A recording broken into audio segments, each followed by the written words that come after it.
Sur l'appli YouTube Musique, écoutez vos titres préférés en arrière-plan pendant que vous vivez votre vie à l'avant-plan.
Salut Olivier, Salut Damien, la forme?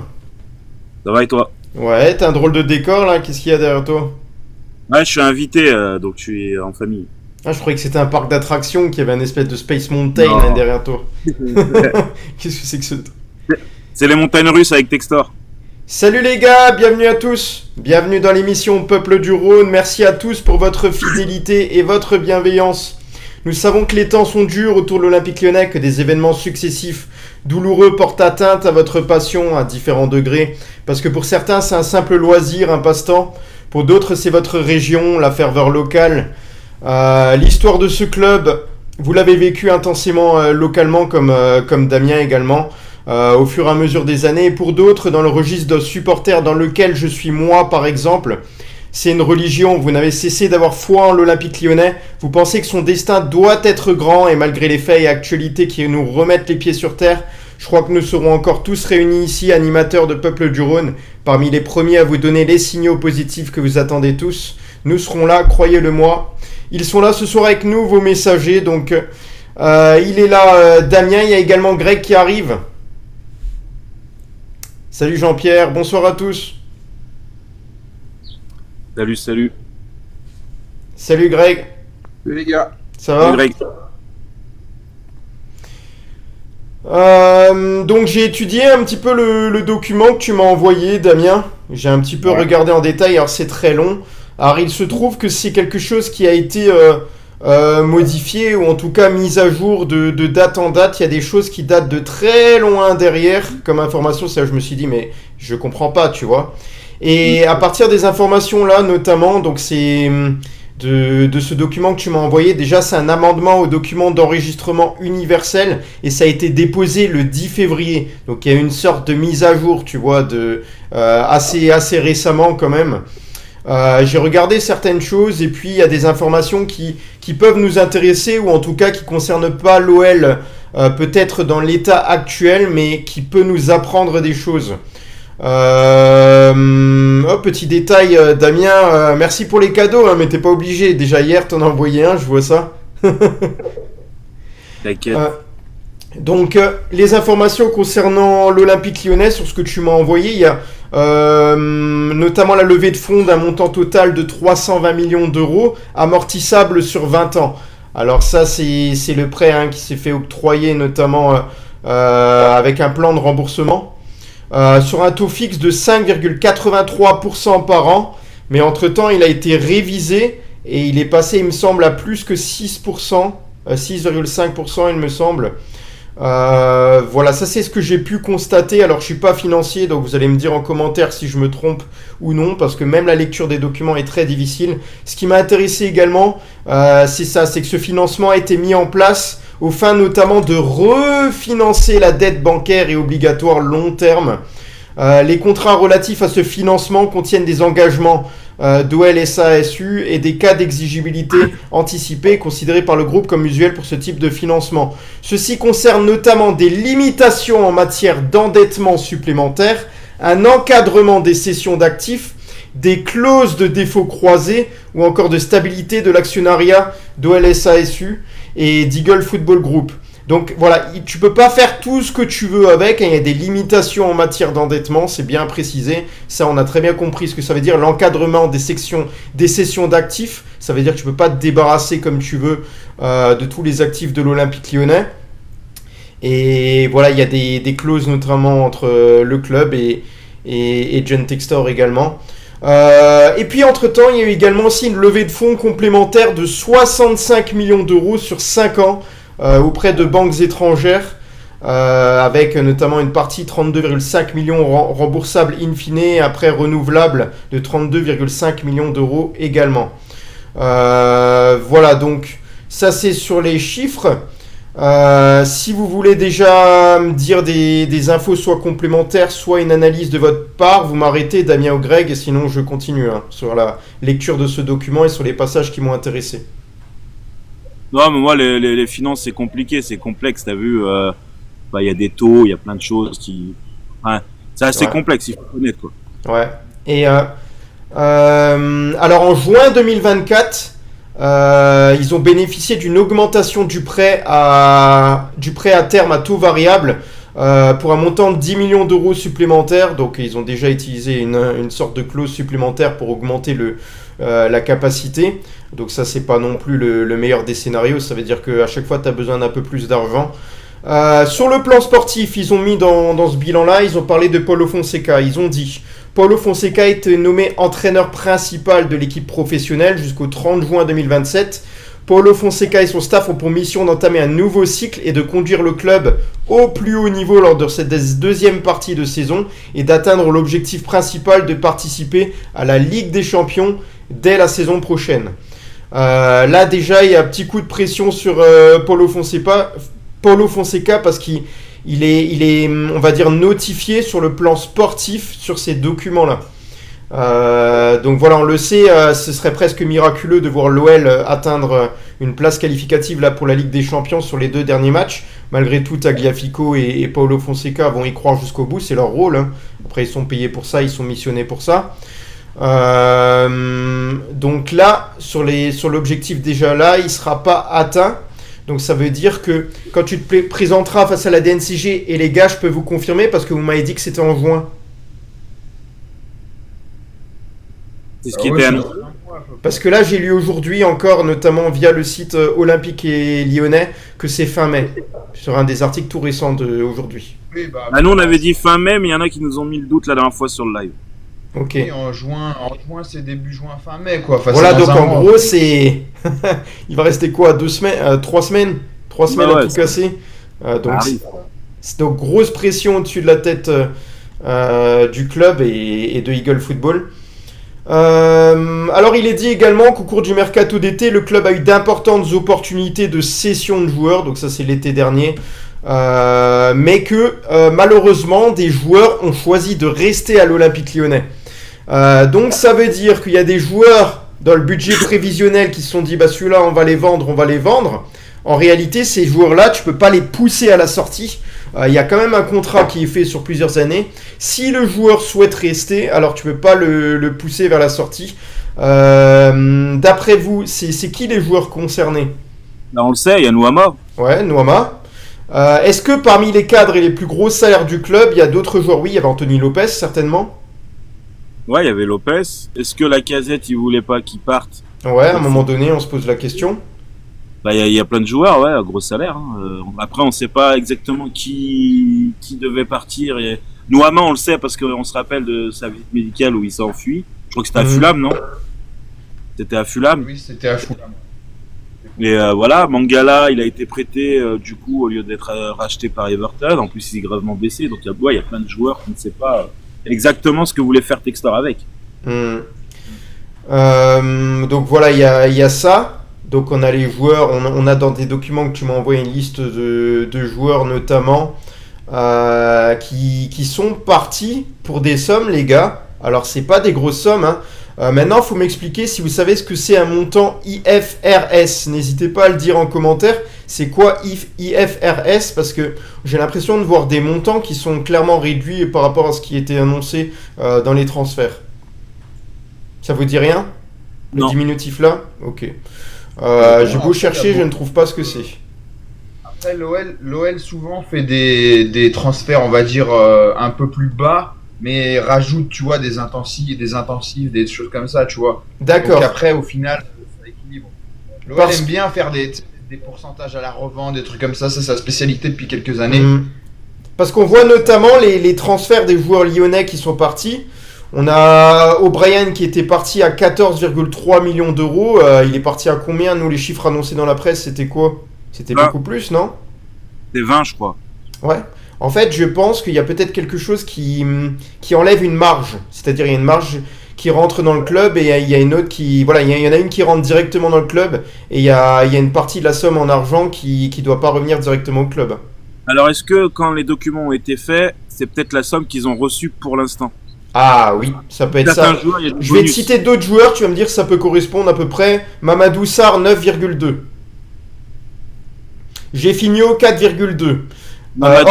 Orban, 10 millions. Cacré, 13,5. Ouais, c'est à peu près ça, parce que Sarr, je crois que c'est 10. On nous a répondu en commentaire, Lyonnaise qui nous dit c'est l'état des résultats de compte dans les entreprises. Ouais. Ok.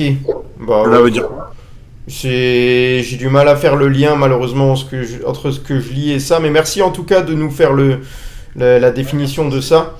Il y a des résiliations de contrats qui ont eu lieu. Anthony Lopez, ils ont mis dedans, Florent Da Silva, Wilfried Zaha ont été résiliés, donc c'est écrit noir sur blanc. Pourtant, c'est pas vraiment le cas. Hein. C'est pas une résiliation pure des contrats, non? Pourtant, c'est marqué dans le communiqué. Ouais, mais je sais pas. Il y a des choses peut-être qu'on ne sait pas aussi. Hein. Ouais. Il y a des choses très techniques, hein, sincèrement. Hmm. C'est technique, faut pas non plus trop. Voilà. Ouais, voilà. Non, mais Nous, on a- je t'ai dit, hein, j'épargne les plus gros détails. Voilà, le reste, il y a eu de l'apport de liquidité là, de 83 millions d'euros qui est noté dedans. C'était sur le 4e trimestre 2025 et entre janvier 2025, c'est ce qui a été écrit. Voilà, la commission de contrôle des clubs professionnels DNCG a décidé un encadrement de la masse salariale le 15 novembre dernier, là 2024, une interdiction de recrutement et une rétrogradation à titre conservatoire à l'issue de la saison sportive. Alors, dessus, il est justifié comme ça que le club a choisi de conserver une équipe compétitive de telle sorte à ce que on atteigne essentiellement, et pour l'avenir de Eagle Football et de l'Olympique Lyonnais, l'objectif Ligue des Champions absolument. Ça veut dire qu'ils ont choisi de ne pas vendre leurs meilleurs joueurs et de conserver ces joueurs en n'ayant pas une forme de certitude, mais en ayant une obligation, et en tout cas les dirigeants sont sûrs d'atteindre la Ligue des Champions. Donc déjà ça c'est très mauvais. C'est-à-dire que tu vas te présenter devant la DNCG et finalement tu as choisi de ne pas vendre quelques-uns de tes très bons joueurs. Tu as choisi de conserver, puis il y a des joueurs qui ont choisi de ne pas partir. Et au final, les joueurs sont restés, sont là. Les objectifs sont pas atteints. Donc ça c'est quelque chose que va mettre en avant la DNCG. C'est Et sûr. en plus, les promesses aussi, Olivier. Les promesses de Textor, qui sont pas tenues. Voilà, Y a pas par que- exemple, tu peux les rappeler en vitesse, même s'il y en a qui le savent déjà. Montré à la bourse de New York, qui devait vendre ses parts de Crystal Palace. En l'état, rien n'est fait et rien ne sera fait, je pense, avant la DNCG. À moins que Textor nous a caché encore des choses, mais moi je doute fortement maintenant. Voilà, et quelque chose à prendre en compte également, je finis là-dessus. Dès la saison 2024-2025, à la suite de l'accord conclu entre DAZN et la LFP, Eagle Football, comme tous les autres clubs de Ligue 1, va subir une réduction significative des recettes des droits TV nationaux par rapport à l'année précédente, de l'ordre de 60%, les gars, par exemple pour l'Olympique Lyonnais. Donc c'est sur les droits TV, c'est une réduction de 60%, c'est énorme. Est-ce qu'on avait déjà le chiffre auparavant ? Sûrement, mais bon, ça fait longtemps que je ne l'ai pas croisé et je trouve qu'il est impressionnant. Ouais. Mais après, on n'est pas les seuls dans ce cas-là. Ouais. Alors, concernant l'actualité lyonnaise, on va démarrer. Merci en tout cas, Damien, pour le document là. Quoi qu'il arrive, ça m'a permis un petit peu de voir des détails auxquels j'ai pas pu voir et d'essayer de voir un petit peu entre les grandes lignes, mais c'est vrai que c'est très technique. Ouais. Oui, c'est très technique et ça sert à rien de même sans s'y attaquer. De toute façon, ce qu'il faut savoir, c'est que la situation financière du club est dramatique. Il y a une dette qui est abyssale et ça va pas en s'arrangeant. Et que John Textor, tout simplement, est un très très mauvais gestionnaire, pour pas dire plus.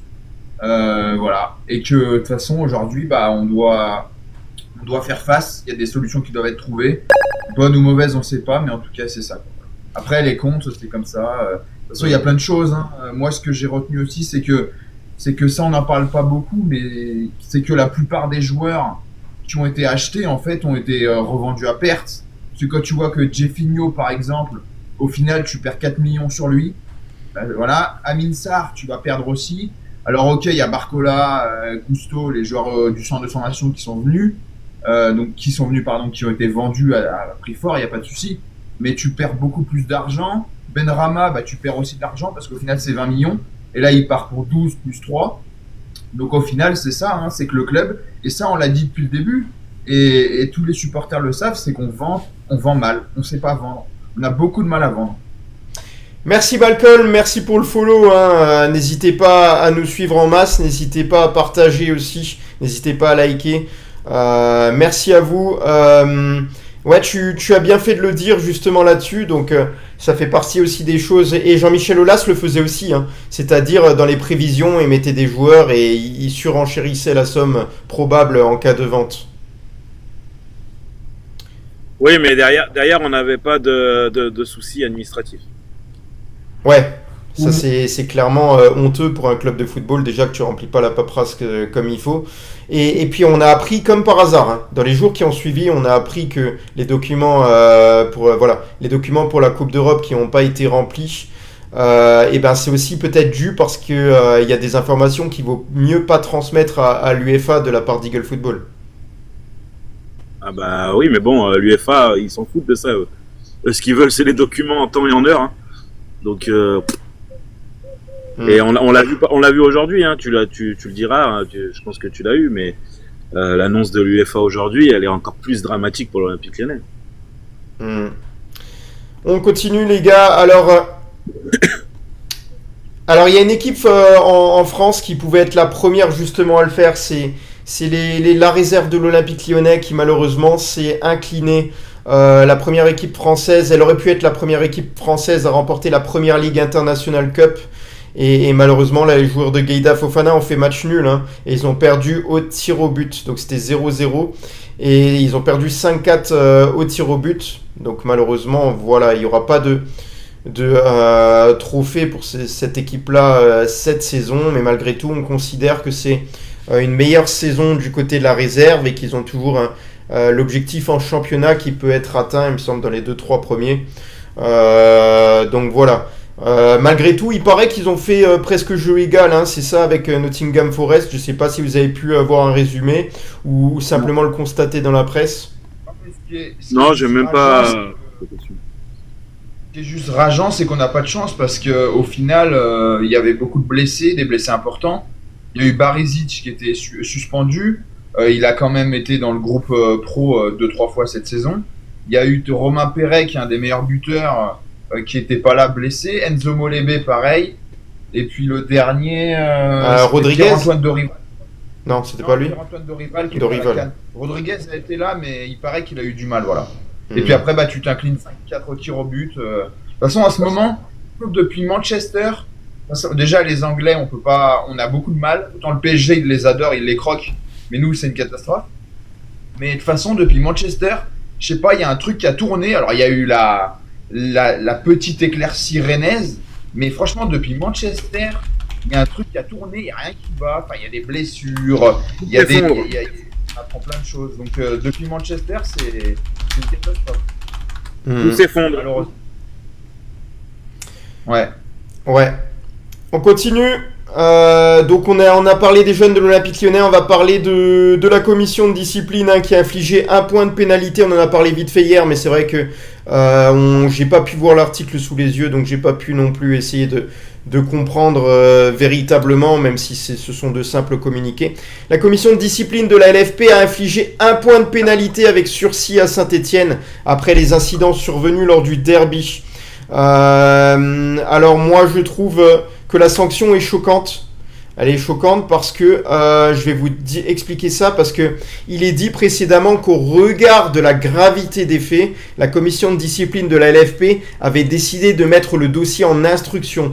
Donc à partir de ce moment-là, on s'est dit que la sanction va être exemplaire. On a touché un arbitre, on a touché au corps arbitral. Et là, le club s'en sort bien. 1 point avec sursis, ça veut dire qu'ils perdent pas de points, là directement. Ils perdent pas de points, et en plus de ça, ils vont jouer le prochain match à guichet fermé.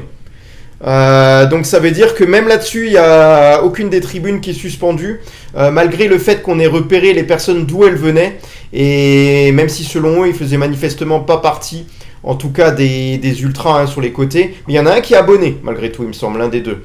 Donc voilà, c'est encore une fois, là on a choisi de sanctionner individuellement, on va dire sanctionner le club avec sursis. C'est une sanction qui sauve un peu Saint-Etienne, même s'ils sont déjà dans le précipice. Je pense que c'est peut-être déjà trop tard pour eux. Mais voilà, moi je trouve ce qui est grave, c'est de pouvoir jouer dans un stade plein le match d'après et celui d'après, alors qu'on sait très bien que c'est très grave. Bah, ce qui est encore plus grave, c'est qu'en fait, on se rend compte que cette commission, déjà, c'est de l'arnaque totale. Pour moi, c'est de l'arnaque. Et en fait, j'aimerais bien savoir qui est à la commission. Peut-être que c'était des supporters de Saint-Etienne qui étaient à la commission pour choisir. Parce qu'en fait, ils choisissent club par club, ils choisissent pourquoi. En fait, je pense qu'ils s'en foutent des faits. Ils regardent le club, ils regardent peut-être dans quelle position ils sont. Peut-être que le Canadien de Saint-Etienne, le propriétaire, est arrivé avec une mallette. Ça me semble plausible aussi. Enfin, ouais, en fait, ils choisissent club par club. C'est-à-dire que ça aurait été Lyon, je pense qu'on mangeait des huis clos pendant un an au Groupama. Enfin voilà, ils choisissent club par club. Mais bon, voilà, la plupart des autres supporters des autres clubs sont contents, ils disent que c'est normal. Par contre, nous, quand on a balancé une bouteille sur Payet, bah non, c'est lamentable. Donc moi, la prochaine fois, au Groupama, vu que je suis abonné à Lyon-Angers, je prendrai des pièces dans ma poche et j'en jetterai sur le terrain, vu que c'est autorisé. Donc voilà. Greg, ton impression sur cette décision? Ça, Damien, fais pas ça parce que John Texer va venir te les prendre, hein. Je te le dis direct. Ouais, bah au moins j'aurais cotisé pour Lyon. Bah à mon avis, non, mais sincèrement, je vais être honnête, je m'en fiche parce qu'en fait, Saint-Etienne ne se maintiendra pas, ils méritent pas de se maintenir. Je les vois pas aller gagner à Reims, déjà, et je les vois encore moins battre Toulouse. Donc sincèrement, après...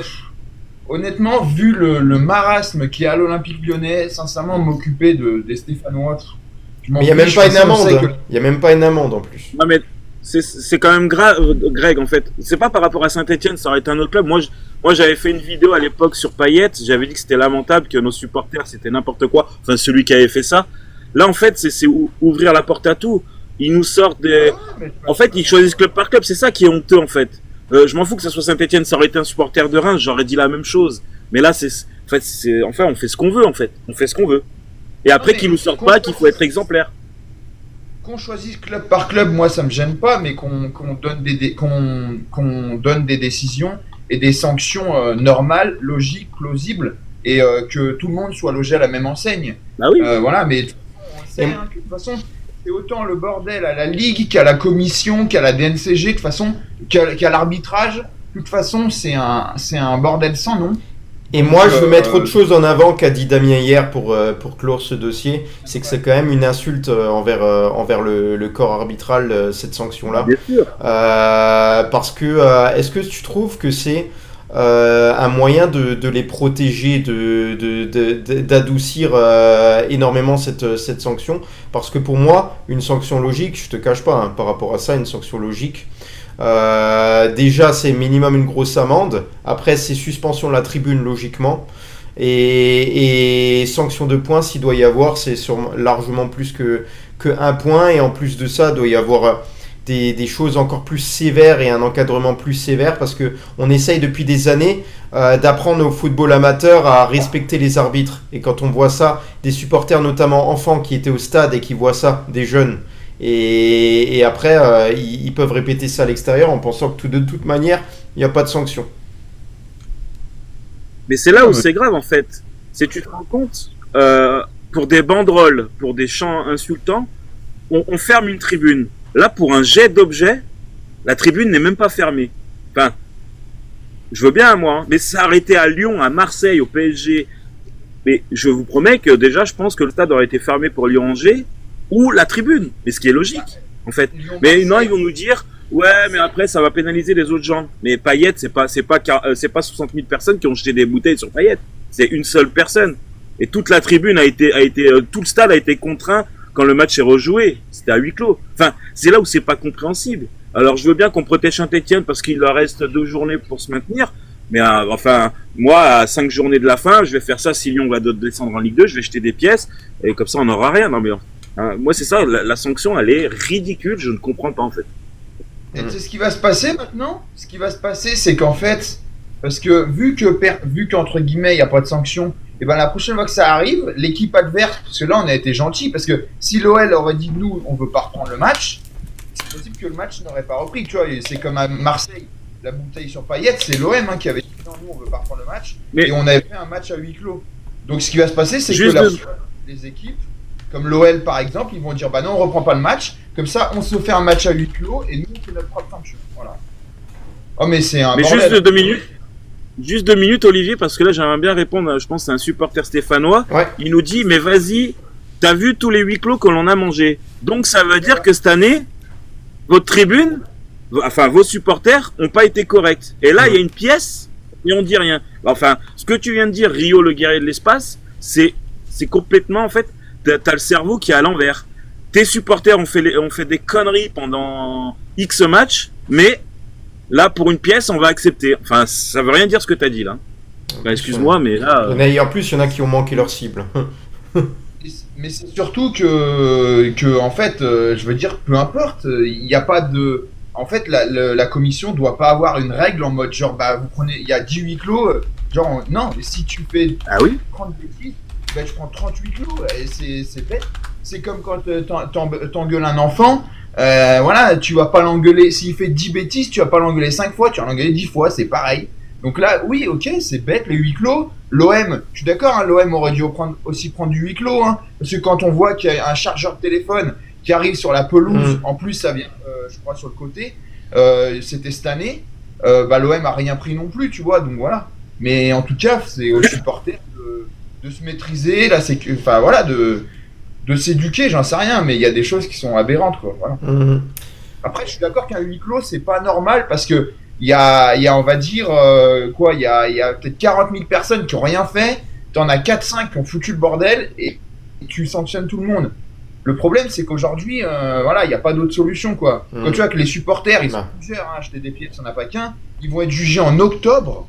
En octobre, alors ok, pendant ce temps, ils sont interdits de stade, mais franchement, en octobre, mais les gars, mais en octobre, tout le monde aura oublié, faut se remettre dans le dossier et tout. Pourquoi tu les juges pas rapidement, quoi, voilà. Donc c'est ça, il y a des choses qui sont aberrantes.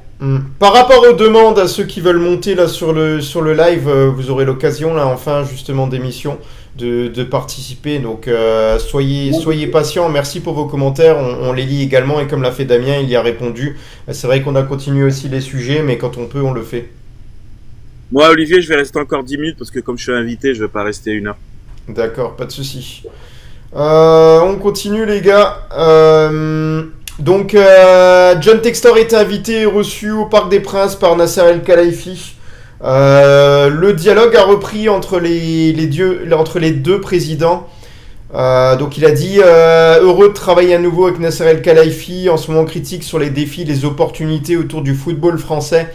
Dans des moments comme celui-ci, nous travaillerons ensemble. J'ai donc laissé le chapeau de cow-boy à Lyon. Ce soir, je soutiens la France.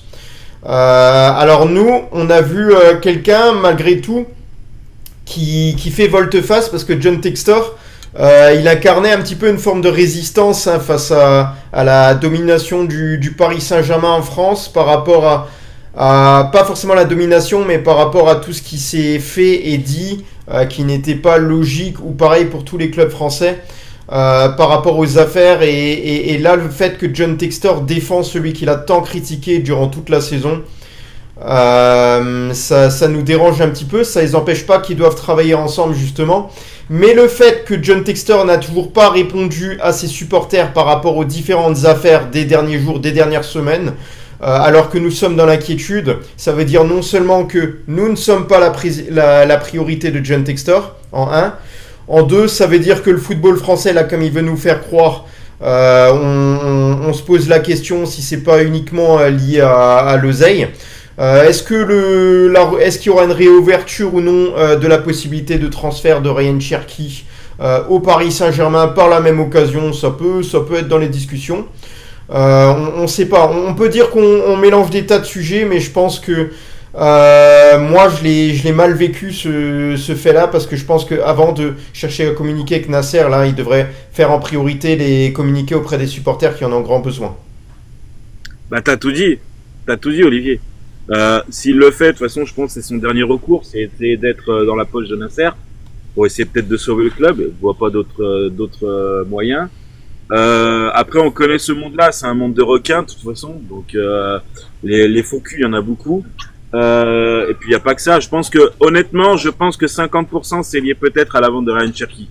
Je pense. Je vois pas autrement comment ça se fait qu'en 2 secondes ils reviennent avec Nasser. Enfin, c'est bizarre. Après, ça peut être bien intentionné non plus, mais au vu des événements, les Lyonnais et les supporters lyonnais n'ont pas la tête à l'endroit justement là-dessus. Ils ont un sentiment de colère et ils ont besoin que le président s'exprime. Et là, c'est pas le cas.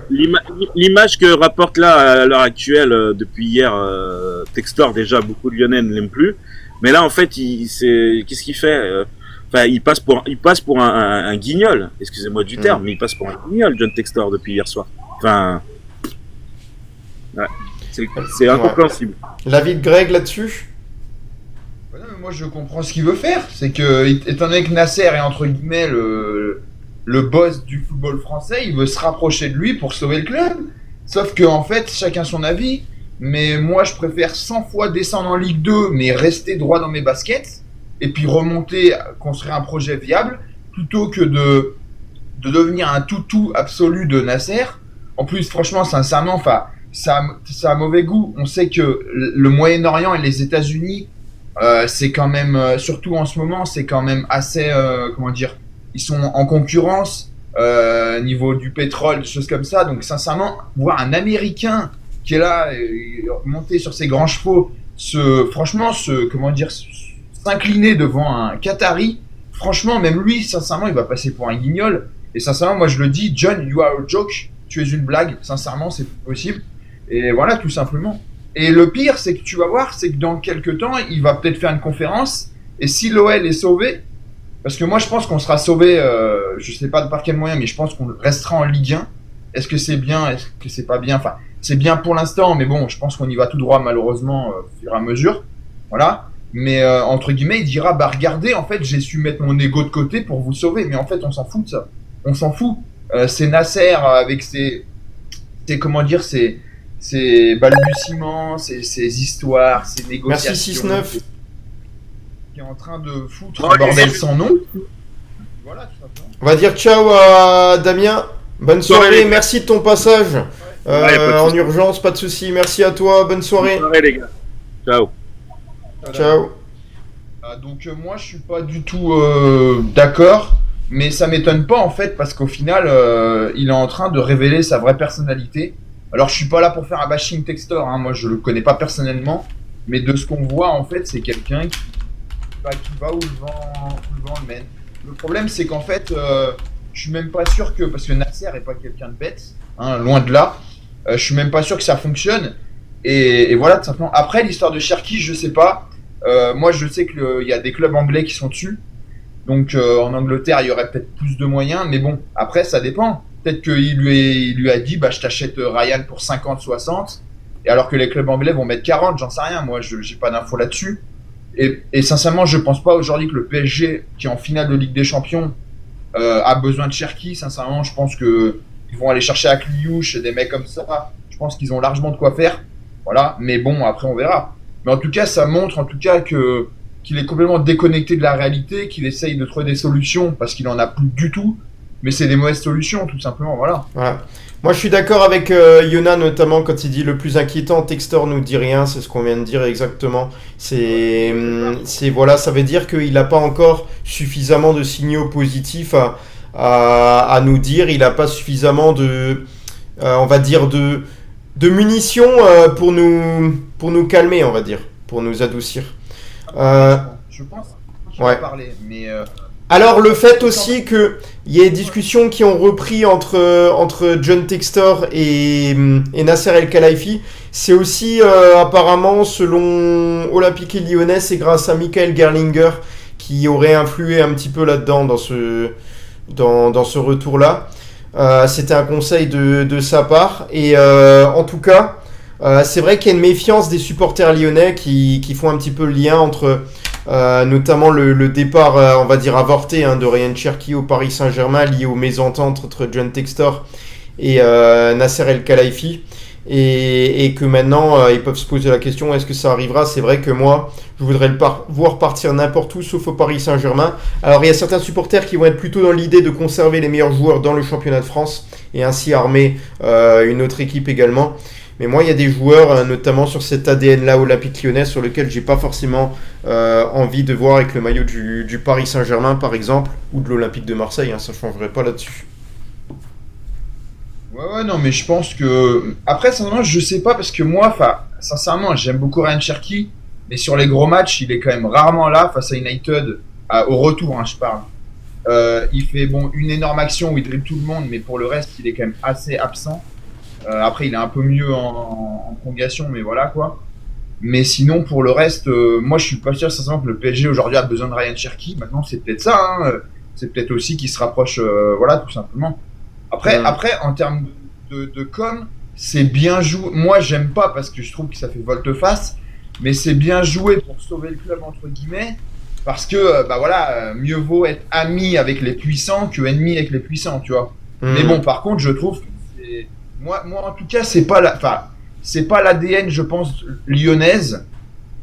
Et c'est pas l'ADN, je pense, des supporters lyonnais. Que je connais quand même pas mal à la base. Voilà, donc moi, je préfère, je le redis, descendre en Ligue 2, mais avoir un club, mais remonter, enfin voilà, repartir sur un projet viable, plutôt que de rester en Ligue 1 absolument, tu vois. Et puis voilà, mais entre guillemets, être un toutou, quoi, voilà.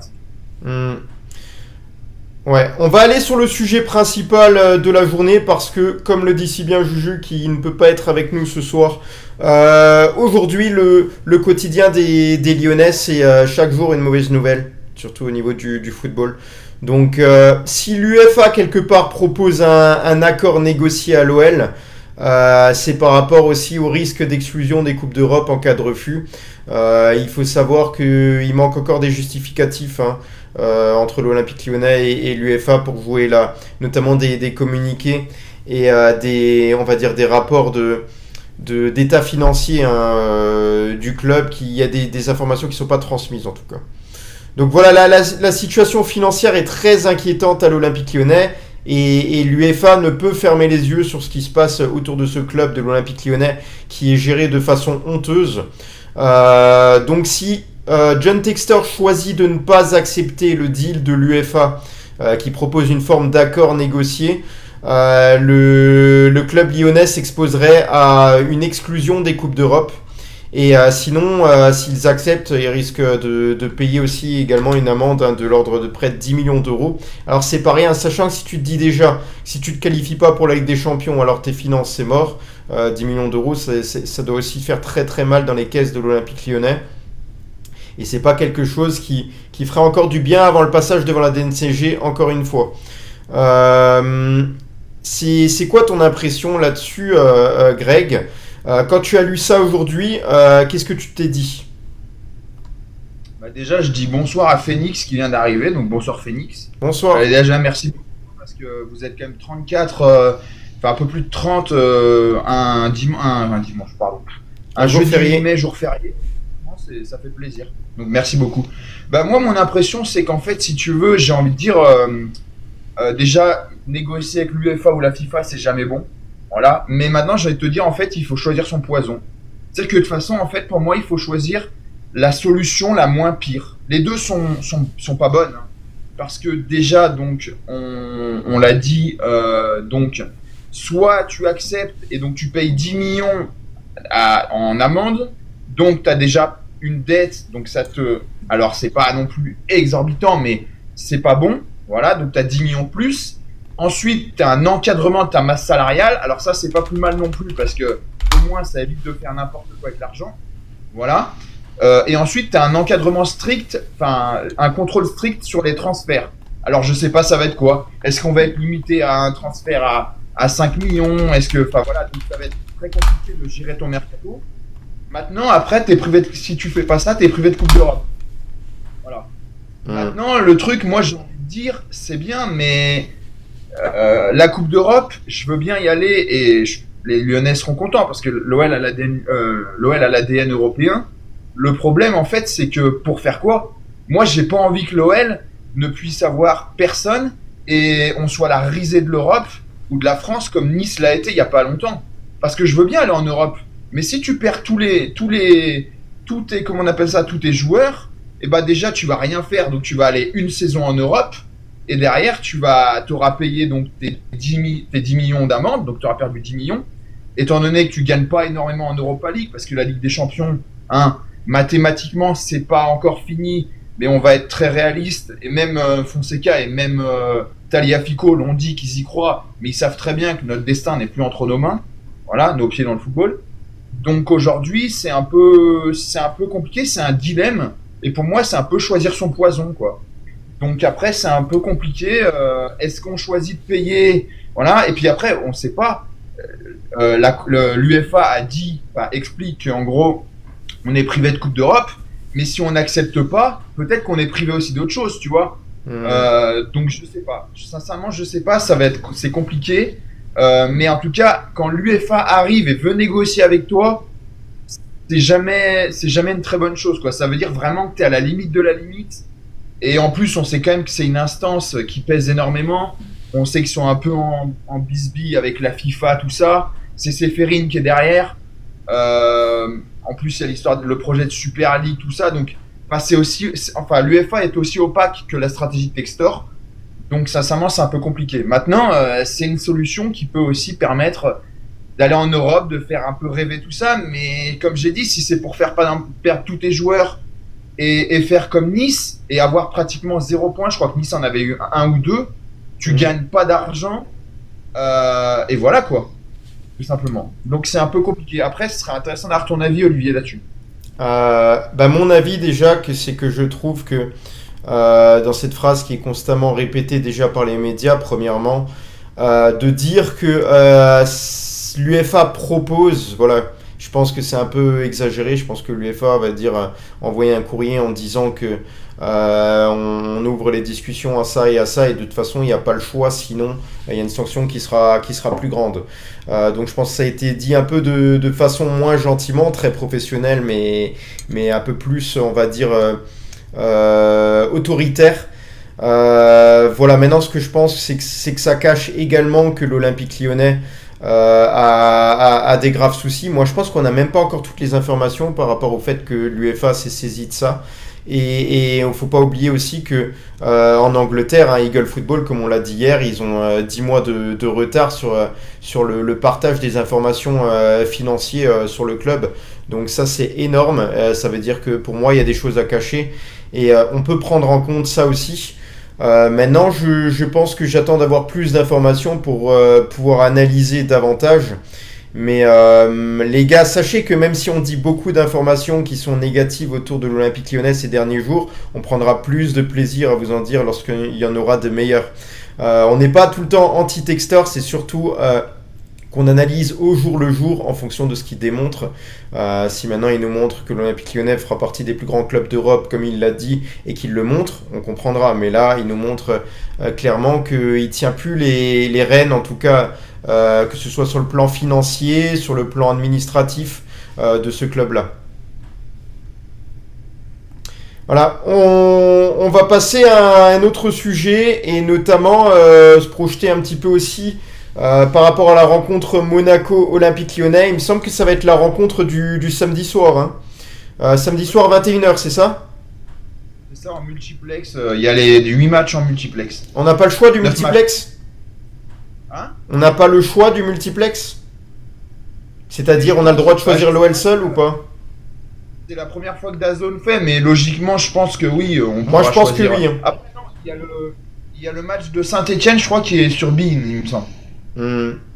Ouais, non, mais moi, il me semble qu'on pourra voir l'OL seul parce que je regarde rarement le multiplex, même si ce multiplex-là sera passionnant. De toute façon, le multiplex a jamais été fait comme ça par DAZN, mais je pense que oui. Je pense qu'ils ont quand même fait, et les clubs ont dû demander quand même lors des réunions à ce qu'on puisse suivre le multiplex en entier, sans Reims-Saint-Etienne, parce que je crois qu'il est donc sur beIN, il me semble.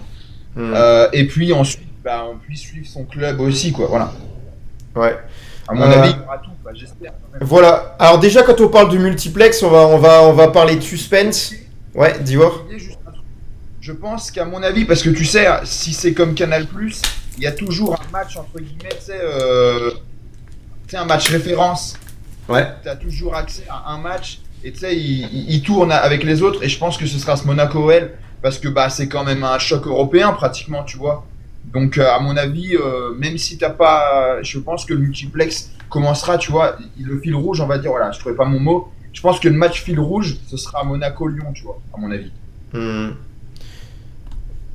Ok, les gars, merci, hein, merci là, vous avez pas mal liké déjà, 7600, j'ai augmenté l'objectif de 1000 parce que hier à chaque fois vous avez atteint l'objectif qui est au top. Vous pouvez également partager, hein, ça nous fait plaisir. Donc voilà, merci, sachant qu'on a pas mal de membres qui sont au repos aujourd'hui, hein, liés voilà, le fait qu'on tourne toute la semaine, on fait les quotidiennes, les avant-matchs, les matchs live commentés également. Donc voilà, c'est un plaisir de vous avoir à nos côtés. Donc quand vous posez vos questions, surtout en rapport avec le sujet, c'est plus facile d'y répondre. Oui, Mickaël, moi personnellement, j'étais choqué de la présence de Textor à Paris, pardon. Et là, on va parler surtout du multiplex. Alors déjà, le multiplex, la première chose que j'ai envie de dire, pas par rapport aux rencontres, parce que c'est pas vraiment dans les sujets que j'ai préparés, mais c'est surtout parce que cette année, encore une fois, c'est une année où il y a beaucoup de suspense. C'est une année où il y a encore beaucoup de choses à jouer. Les équipes au niveau du classement, c'est très serré, même si on peut voir déjà le favori. Déjà, il y a l'Olympique de Marseille qui est deuxième, qui devrait jouer la Ligue des Champions la saison prochaine. Ils ont combien de points d'écart avec le quatrième, par exemple? Voilà, Deux ou trois? Honnêtement, Ouais. j'ai l'impression qu'on a un supporter de l'OM qui s'appelle Redouane qui nous a demandé pourquoi on n'était que deux. Je pense parce que c'est le jour férié tout simplement. Donc si Redouane peut nous donner le classement de son équipe, je sais qu'ils sont deuxième avec 59 points. Mais après, je ne sais plus, je crois que tu as Monaco troisième avec 58. Voilà. Voilà, c'est pas surtout le classement que je voulais voir, c'est encore une fois cette saison, une saison à suspense. Alors on est loin de la saison dernière où l'OL avait fait une folle remontée sur la deuxième partie de saison. Mais là, l'OL, clairement, en ayant perdu le match à Lens, a perdu, on va dire, peut-être sa plus grande chance de toucher à la Ligue des Champions pour la saison à venir. Donc c'est dommage. Voilà, ça c'était mon petit mot là-dessus. Et puis par rapport au OL Monaco, on a des informations notamment. Et c'est vrai que Corentin Tolisso ne sera pas là pour affronter Monaco. Il n'a pas participé à l'entraînement ce jeudi matin. Et le coach s'est exprimé là-dessus. Il a dit qu'il est blessé depuis le dernier match où il a joué avec un problème. Donc il a joué avec un problème, c'est-à-dire qu'il y avait bien des conséquences encore, notamment du contact précédent face au match à Saint-Etienne. Il ne sera pas à Monaco. Nous gardons l'espoir de l'avoir pour le dernier match contre Angers. Mais s'il parle d'espoir, ça veut dire aussi qu'il y a des chances qu'il ne soit pas là également. Donc voilà, il y a peut-être des conséquences. Et j'ai vu notamment que Corentin Tolisso se tenait derrière la jambe pendant le match face à Lens. Je l'avais vu, j'étais attentif à ça. Ouais. C'est quelque chose que moi, je viens d'y penser que maintenant. Alors je sais pas, mais Tolisso, c'est quand même... Parce qu'on sait très bien que malheureusement, on va devoir vendre. Tolisso, c'est quand même une grosse valeur marchande. Est-ce que on se dit pas aussi, s'il joue, on prend trop de risques, il risque de se blesser peut-être pendant pas mal de temps et on pourra pas le vendre, tu vois. Il y a peut-être ça aussi, hein. Moi, je pense qu'il y a un risque. Il y a un risque de vendre, comme tu le dis, de conserver par exemple Corentin Tolisso dans un bon état physique ou correct pour le mercato. Le risque, c'est la vente de Corentin Tolisso. Si tu vends Corentin Tolisso et que tu dois reconstruire ton équipe avec une interdiction de recrutement qui risque de tomber, ça ira pas vraiment, tu vois ce que je veux dire. Je pense que tu peux vendre tous les joueurs que tu veux, mais essaye de pas vendre le cœur du jeu. Moi je suis comme toi et comme Florent Valentin sur le live. Moi il faut le garder. Le problème c'est c'est un des meilleurs joueurs. Il est pas loin de l'équipe de France, donc ça fait augmenter un peu sa valeur. Et puis en plus, surtout que il est il a un des plus gros salaires. C'est pour ça. Mais moi, je suis pour le garder, bien évidemment. Parce que si tu perds Tolisso et Lacazette, qui sont quand même, et même Cherki, qui sont quand même trois purs lyonnais, derrière, t'en as même plus pratiquement. Et puis surtout, après, tu perds ta colonne vertébrale, quoi. Parce qu'au final, c'est les meilleurs, tout simplement, voilà. Mais moi, je suis pour que Coco reste, bien évidemment, voilà. Après, même, est-ce que lui va vouloir aussi rester? Parce que quand il va voir le bordel qu'il y a aussi, donc voilà. Et moi, je suis pour qu'il reste, bien évidemment. Même nous, si maintenant, nous qui sommes passionnés de l'Olympique Lyonnais, si nous étions joueurs de l'Olympique Lyonnais, moi personnellement, si je l'étais et que je vois que ça peut tourner catastrophique en fin de saison, c'est non pas que j'ai envie de l'abandonner, c'est surtout de me dire qu'au final, tu peux être l'une des cibles de la saison suivante si jamais ça se passe mal dans le club. Alors que tout ne roule pas autour de toi, l'environnement, les joueurs, l'effectif, plein de départs, manque d'ambition et tout ça, ça fait qu'également que si ton club ne tourne pas sportivement, tu peux être l'une des cibles du public lyonnais alors que t'aimes ce club. Ça peut être aussi le cas parce que t'arrives pas à jouer collectivement avec tes coéquipiers, parce que le moral est pas au beau fixe. Enfin, il y a plein de raisons qui font que en tant que joueur, tu peux partir de l'Olympique lyonnais. Même si tu l'aimes ce club. Et Alexandre Lacazette, voilà, on peut l'oublier aussi pour la saison prochaine. Ne pensez pas que oui, on n'est pas au propos du tout que si on va jouer la Coupe d'Europe, on va conserver Alexandre Lacazette. C'est déjà la Ligue des Champions, je pense qu'on peut l'oublier. Et Alexandre Lacazette ne sera pas un joueur lyonnais la saison prochaine, ça m'étonnerait fort. Oui, non, mais je pense pas, de toute façon. Et il sera là face à Monaco, Alexandre Lacazette, il sera de retour de suspension. Oui, de toute façon, il va jouer ses 2 derniers matchs. Donc là, en plus, il est à 199 buts avec l'OL. Donc ça serait bien qu'il atteigne la barre des 200. Et puis je pense qu'à mon avis, il y aura À mon avis, je suis pratiquement sûr qu'il y aura un magnifique tifo, un magnifique hommage lors du match contre Angers, quoi. Voilà. Mais je pense que non.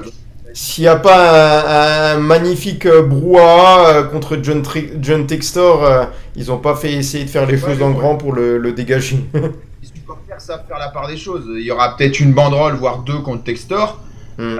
Et par contre, il y aura un magnifique hommage, un tifo. Enfin, je pense, voilà.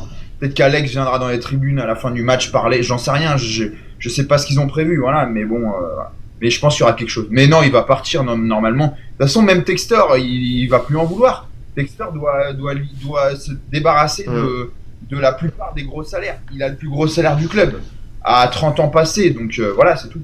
Puis en plus, il est encore un petit peu blessé, on le sait. Je sais qu'il a eu des contacts avec Beşiktaş notamment en Turquie. Donc voilà, il a aussi des offres et des propositions. Il y a toujours l'Arabie Saoudite, je pense, qui est pas loin derrière. Donc voilà. On revient sur la déclaration en conférence de presse de Paulo Fonseca par rapport à John Textor. Il a dit « J'ai totalement confiance au club, j'ai confiance au travail de John, le directeur du club. Nous travaillons maintenant pour la prochaine saison. Je suis seulement l'entraîneur, mais je crois beaucoup à ce que les gens parlent avec moi. Je suis tranquille, je suis calme sur le futur du club. » Alors moi, sur la déclaration de Paulo Fonseca, je mettrais en avant le fait qu'en fait il a envie de rester au club quoi qu'il arrive de l'Olympique lyonnais. Il doit montrer à son directeur, John Textor, il doit montrer que il est là quoi qu'il arrive, qu'il lui apporte le soutien également, parce que faut savoir qu'en conférence de presse, déjà tu peux pas parler sur ton président, sinon le lendemain t'es dégagé, et encore plus avec John Textor, je pense. Première chose. Deuxième chose, tu dois être professionnel. Donc un entraîneur, quand il est pro, il doit essayer de croire à la stratégie de son président jusqu'au bout. Donc je compte le défendre là-dessus. Alors certes, ça plaît pas aux supporters qui puissent s'exprimer en faveur et en soutien de John Textor, mais je pense que c'est uniquement stratégique. Et mais on peut dire aussi en partie que c'est son rôle et que tout joueur, même les joueurs de foot, doivent continuer à y croire jusqu'au bout. Pas sur la fin du championnat, mais par rapport au projet de John Textor. Voilà, il faut y croire et que tout le monde donne le maximum jusqu'au bout. Ouais, bah écoute, moi sincèrement, je lui en veux pas. C'est-à-dire que de toute façon, je m'attendais pas à ce qu'il découpe Textor, c'est pas son rôle. De toute façon, on n'a pas besoin de l'avis de Fonseca pour voir que Textor n'arrive plus à gérer le club du tout. Maintenant, voilà, il est dans son rôle, c'est de la communication. Le mec, il vient d'arriver, donc il a signé un contrat. Donc au bout d'un moment, voilà. Puis s'il dit en plus, on prépare la saison prochaine, c'est peut-être que lui, il a des infos. Voilà, parce que logiquement, il va rester. Il va pas le dégager au bout de 3 mois, c'est pas possible. Donc voilà, après moi, sincèrement, ça me gêne pas. Après, sincèrement, Fonseca, moi, ce qui me gêne plus, c'est sa crise de colère absolument honteuse lors du match contre Brest. Ça m'a gêné. Même s'il a pris 9 mois, c'est beaucoup, mais bon, de toute façon, il fallait minimum qu'il prenne jusqu'à la fin de la saison. Donc ça nous a pas aidé. Georges Massiel est pas non plus le meilleur adjoint du monde. Enfin, moi, je le trouve vraiment pas dingue, quoi. Très, très mou et tout ça. Et puis derrière, c'est aussi ces choix incompréhensibles de mettre Akwoku à United, de ne pas jouer avec Matic, le derby, de nous faire tourner l'équipe. Enfin, c'est ça que moi je lui en veux entre guillemets plus que là où il défend son patron. Il a peur pour son poste, c'est normal. Bon voilà quoi, tout simplement. Il a fait une déclaration notamment sur Luis Enrique, l'entraîneur du Paris Saint-Germain. Alors, je pense qu'en premier lieu, on peut vite fait donner chacun son avis là sur le match du Paris Saint-Germain. Le Paris Saint-Germain, déjà le match s'est joué au Parc des Princes. Je pense que ça a joué aussi. Je pense que les Parisiens méritent leur victoire, mais le match aurait pu tourner autrement si les joueurs d'Arsenal avaient converti un but un peu plus tôt. Mais Donnarumma, j'arrête pas de le dire et j'arrête pas de le défendre. Pour moi, c'est un grand gardien. Et je vois que pour moi, il mérite pas toutes ces critiques. Certes, il a fait des erreurs sur certaines sorties. Il est pas toujours efficace là-dessus. Mais pour moi, il est le meilleur gardien actuellement de Ligue 1. Même Lucas Perry, pour moi, n'est pas à la hauteur de Donnarumma parce qu'il a encore des petites choses à apprendre. Mais voilà, si le PSG est là aujourd'hui, c'est aussi grâce à Donnarumma. Et sur le match aller et sur le match retour, pour moi, le Paris Saint-Germain mérite largement d'être en finale de la Ligue des Champions, même si vous le savez, au vu du contexte actuel, je ne suis pas spécifiquement fan du Paris Saint-Germain. Je pourrais soutenir un autre club français en Coupe d'Europe, mais j'ai un peu de mal avec ça. Mais malgré tout, je reconnais que le Paris Saint-Germain, s'il en est là aujourd'hui, il le mérite grandement. Et toi, Greg ? Bah ouais, moi je suis d'accord avec toi. Après, moi, sincèrement, au vu franchement du marasme, je le répète, qu'il y a à Lyon, sincèrement, les autres clubs, leurs problèmes, leurs trucs, je dis, moi sincèrement, ça me passe au-dessus. Après, au-delà de ça, on a une équipe française, n'en déplaise aux Marseillais, en finale. Ils sont loin d'avoir gagné parce que l'Inter Milan, pour moi, c'est l'équipe la plus sous-cotée de la compétition, très sincèrement. Et tu les attends jamais et ils sont toujours là. Surtout qu'en plus, on sait que le PSG a quand même du mal face à des blocs bas. Donc l'Inter sait jouer en bloc bas, en défense. Et on sait que le PSG a quand même du mal, notamment comme on avait vu lors des premiers matchs de Ligue des Champions, contre Girona, contre des équipes comme ça qui avaient fait que défendre, le PSG notamment. Après ça a changé, c'est plus le même PSG, il y a Kvara qui est arrivé, Enrique a trouvé une nouvelle recette. Mais malgré tout, ça reste quand même l'Inter, c'est la meilleure défense pour moi de la compétition. Et est-ce que l'entraîneur de l'Inter n'est pas l'entraîneur le plus sous-coté aussi ? Pas le plus sous-coté, mais c'est vrai qu'il est un peu sous-coté, Simone Inzaghi, parce qu'il est là depuis longtemps. Il est champion d'Italie en titre. Il est finaliste de la Ligue des Champions il y a 2 ans. Donc c'est vrai qu'il est un peu sous-coté. Et puis, de toute façon, cette équipe, elle est bourrée de joueurs sous-cotés. Il y a un joueur qui s'appelle Lautaro Martinez. Pour moi, sincèrement, s'il gagne par exemple la Serie A et la Ligue des Champions, il mérite le Ballon d'Or. Je dis honnêtement. Voilà. Donc voilà, tout simplement. Mais il y a des joueurs qui sont pas forcément bling bling, pas trop bankable, clinquants. Ils mettent de Çalhanoğlu, Barella, Mkhitaryan, mais par contre, c'est des super joueurs. C'est une super équipe. Ça défend, ça joue bien au ballon. Enfin, ça joue pas mal au ballon. Enfin voilà quoi. Donc voilà. Après, pour Paris, je suis content pour eux. Ils le méritent. C'est une belle équipe. On l'a bien vu, que ça joue bien. Moi, je les avais vus, c'était au premier horloge quand ils sont venus au Groupama Stadium, où on perd 3-2, où on fait un énorme match, et notamment, Donnarumma fait une parade exceptionnelle sur Maitland Niles en toute fin de match. Donc ouais, non, Donnarumma, c'est un très bon gardien. Après, Lucas Perry, c'est différent. Je pense qu'ils ont à peu près le même âge, en vrai. Donnarumma a plus d'expérience, il est quand même titulaire en Italie. Maintenant, ils ont des qualités différentes. Donnarumma, voilà. Mais je trouve que sorties de balles, ils sont pas non plus, ils sont un peu perfectibles encore les deux. Quoi. C'est vrai que j'ai oublié que Donnarumma il fait plus vieux, mais en réalité c'était un jeune gardien, déjà même quand le PSG l'a recruté. Il doit avoir 25. Je me fais avoir parce qu'on dirait il a 35 ans alors qu'en réalité il est jeune. Je me souviens Milan AC, il était très jeune. Il était à Milan avant. Il était à l'AC Milan et il avait, je sais pas, 21-22, mais voilà. Mais puis il a toujours sa balafre aussi. Ouais. Donc ça aide pas entre guillemets pour rajeunir. Voilà, sans faire de jeu de mots. Alors, je vais quand même vous dire la déclaration de Paulo Fonseca sur Luis Enrique. J'aime beaucoup Luis Enrique, c'est un exemple, une référence. Si on regarde le passé du Paris Saint-Germain, on voit qu'ils ont perdu les meilleurs joueurs du monde avec Messi, Neymar, Mbappé. Et ce moment est important. Important pour que les joueurs du foot comprennent que le plus important, c'est l'équipe. Il a construit un collectif avec des joueurs qui veulent travailler d'abord pour l'équipe, le club. Aujourd'hui, avoir un joueur ouvert à l'idée de travailler pour l'équipe, c'est un avantage. Il a eu le mérite de faire vraiment une équipe qui travaille ensemble pour gagner. Nous avons d'autres exemples, mais le PSG est le grand exemple du moment. Donc oui, collectivement, le PSG a atteint un niveau qu'il a jamais atteint autrefois, et comme quoi t'as pas besoin d'avoir les plus grandes stars comme Neymar, Messi ou Mbappé pour atteindre ces objectifs-là, même s'ils ont quand même des joueurs très intéressants. Notamment Vitinha, hein, moi que je trouve très très fort au Paris Saint-Germain. On a également individuellement, il y a Pacho, il y a Marquinhos, il est toujours là, ça reste le capitaine du Paris Saint-Germain. T'as Dembélé, mais là Dembélé il était pas là hier soir, ça n'a pas empêché de tourner. Et encore, je sais pas si c'est vraiment le joueur le plus essentiel du Paris Saint-Germain. T'en as d'autres qui sortent du lot, mais qui l'ont pas forcément fait en début de saison, notamment là au milieu de terrain, j'ai oublié son nom. Il y avait Vitinha et... Non, le troisième. João Neves. Non, il y en a un troisième. João Neves. Ah, Fabien Ruiz. Ouais. Qui n'était pas considéré comme un joueur très essentiel en début de saison, au vu de ses performances notamment. Non, mais après, c'est quand même un. À chaque fois avec l'Espagne, il est bon, il est champion d'Europe. C'est un joueur, entre guillemets, qui est un peu irrégulier, mais bon, vu que c'est un grand joueur, bah, dans les grands matchs, bah, il répond présent, quoi. Voilà. Après, bah, moi, c'est surtout Hakimi, quoi. Hakimi, qui pour moi est le meilleur latéral droit du championnat. Nuno Mendes à gauche, bah, quand on voit qu'il avait. Il avait pas mangé, mais il s'est très très bien débrouillé et il a totalement bloqué Mohamed Salah. Donc voilà, tout simplement. Non, c'est une très grosse équipe, voilà.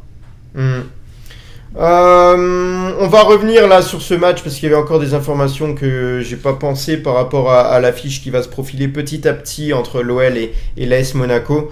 Enzo Molebi, lui aussi, toujours en phase de réathlétisation. Et aujourd'hui, il y a également de très très jeunes joueurs qui sont entraînés avec le groupe professionnel. Notamment, pour ceux qui connaissent, il y avait 8 jeunes joueurs, dont le plus jeune, il faisait partie de la catégorie U16. Il y avait le jeune Meyo, Yaya, Imber, Hamdani, Bambali, Mavudia ou Gonca Alves. Voilà, c'est Adil Hamdani qui est le plus jeune. Et il avait gagné lors du tournoi de Montaigu avec l'équipe de France notamment. Voilà, donc il y a des joueurs aussi pour l'avenir du côté de l'Olympique Lyonnais, même si je doute que John Textor se satisfait de ça, on le sait, le souci c'est que sous la période Textor on utilise de moins en moins ces joueurs du centre de formation, parce qu'il y en a qui peuvent sortir du lot, mais on compte plus sur les joueurs expérimentés pour pouvoir jouer. Et je peux comprendre aussi ça, parce que d'un côté, moi j'en avais marre du côté de l'Olympique Lyonnais. À un moment donné, je trouvais qu'on était trop dans l'excès avec les joueurs issus du centre, et même qu'on voudrait rapatrier des Lyonnais. Je me suis dit au bout d'un moment, on a trop utilisé à certains moments ces jeunes joueurs, il nous manquait un joueur d'expérience par ligne. Même Jean-Michel Aulas s'est exprimé fut un temps, il a dit on va recruter de l'expérience, et à chaque fois qu'il n'a pas eu le joueur expérimenté qu'il voulait, il a recruté beaucoup plus jeune.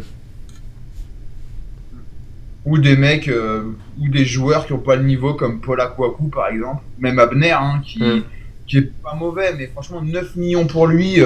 Le Betis avait dit, en plus les supporters du Betis avaient dit ouais bon il est pas mauvais, mais bon c'est loin d'être un crack. Après bon il est remplaçant donc ça va, mais sincèrement ça c'est des recrues comme Skelly Alvero par exemple, que tu vas chercher à Sochaux, qui joue à peine, que tu prêtes et que tu laisses partir, voilà.